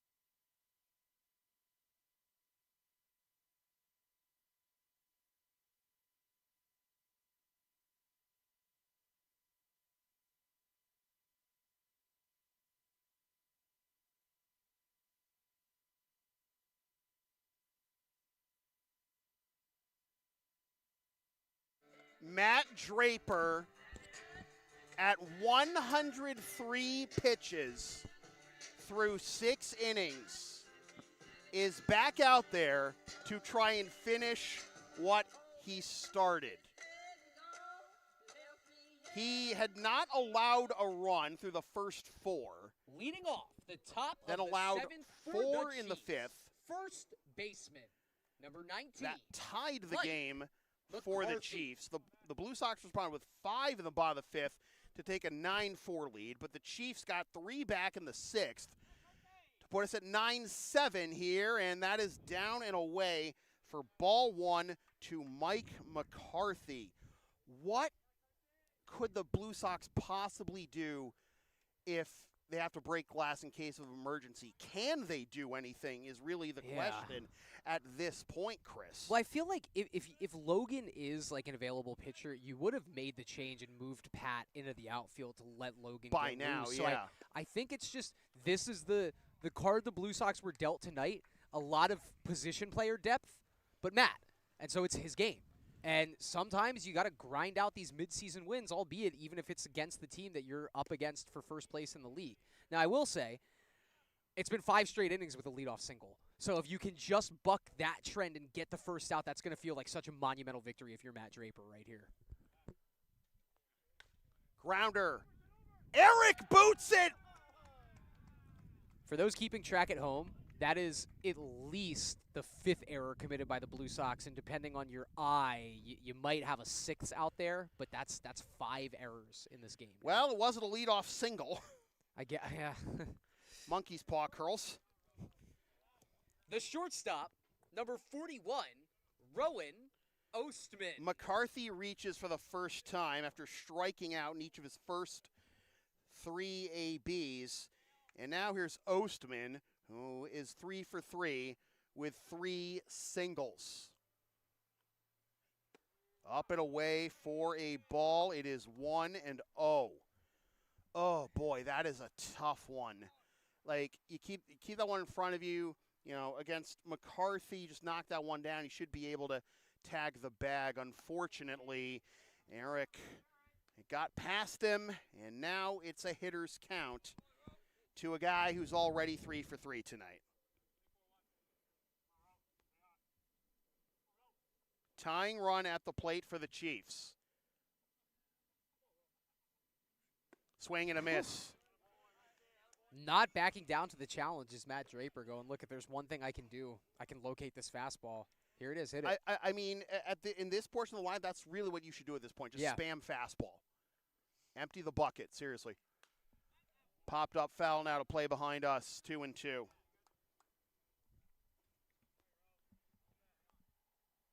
I mean, you got Ostman who's 3 for 3 and Powers who's 2 for 3, but really, you know, if that's your best pitch, lean on it. And it is his best pitch. Now he's going to step off. Well, he has certainly earned the week off after tomorrow night's game. Got him! Woo! Oh, Spam fastball, Sam. There yeah, you I know, go. right? Tell him. The left fielder, number 77, Liam Powers. I mean, you don't need a mic on him to hear how he grunted as he delivered that one. Let's be real. And that was about what is like 113th pitch. Now at 114. Yeah, there you go. So pitch 113. We gotta don't reach deep in that gas tank. We don't store like pitch count data on 400 hitter, but I gotta imagine this is one of the highest pitch counts for a Blue Sox pitcher. 1-1 ever. I don't know how easily Bruce could look that up. I don't know if like he's digitized his scorebooks or whatever.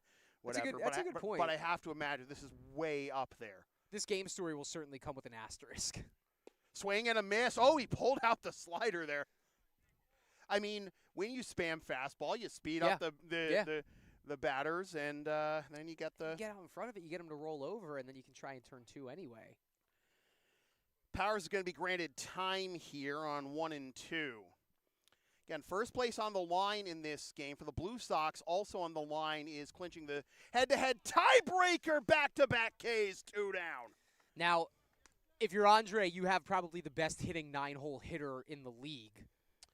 But it comes down to exactly what you want to see.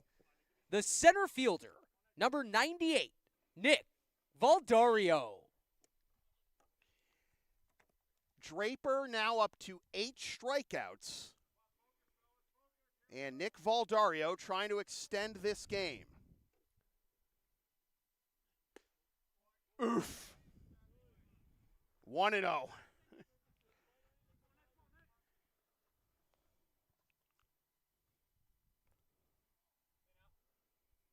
McCarthy getting his lead off of first. Likely not a threat to run.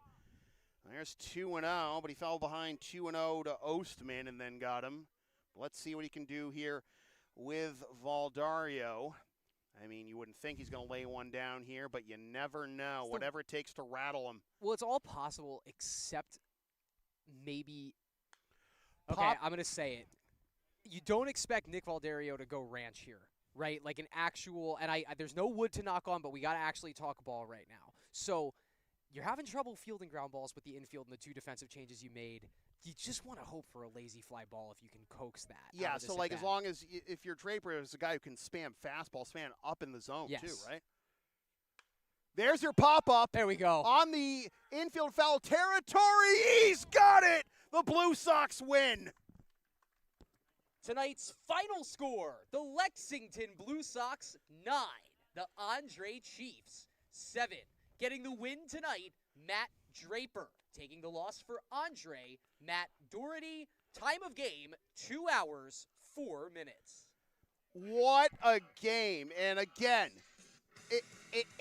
it's not the same as the Forte game 11 years ago in the championship series, but it was just as epic, just as dramatic.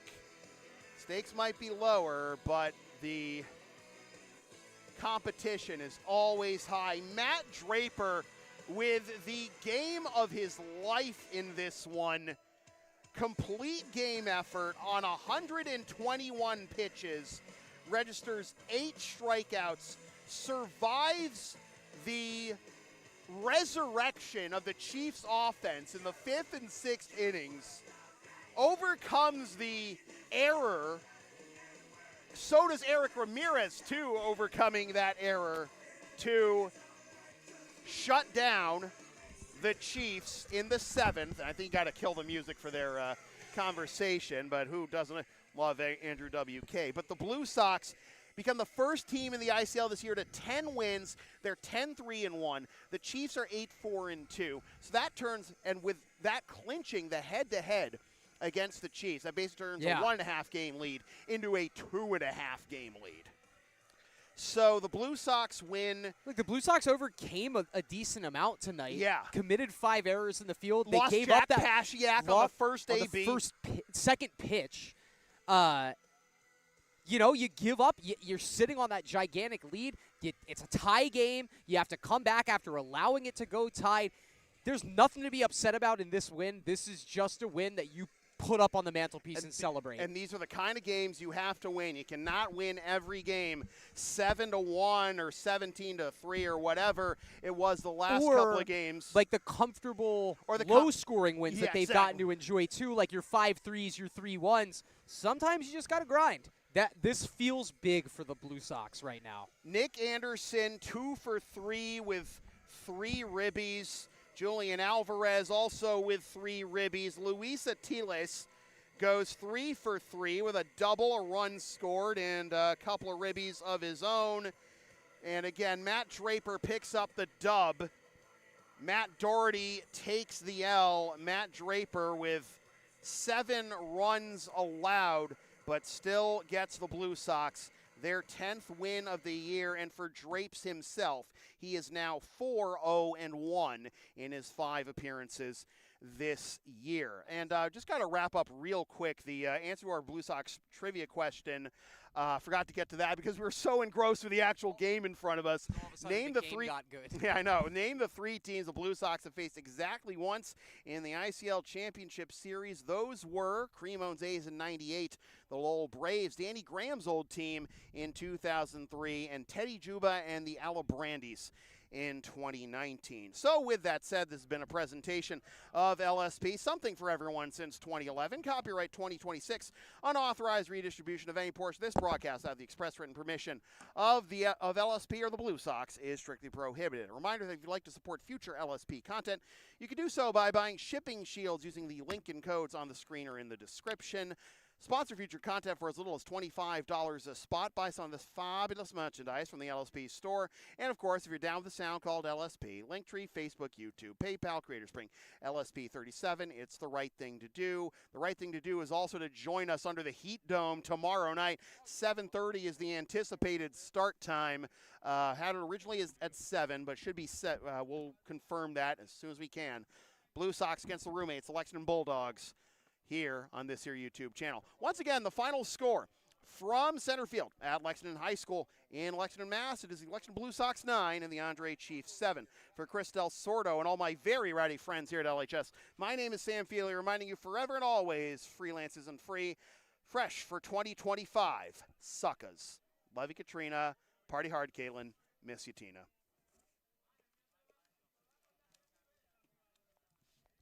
Salvatore Sal.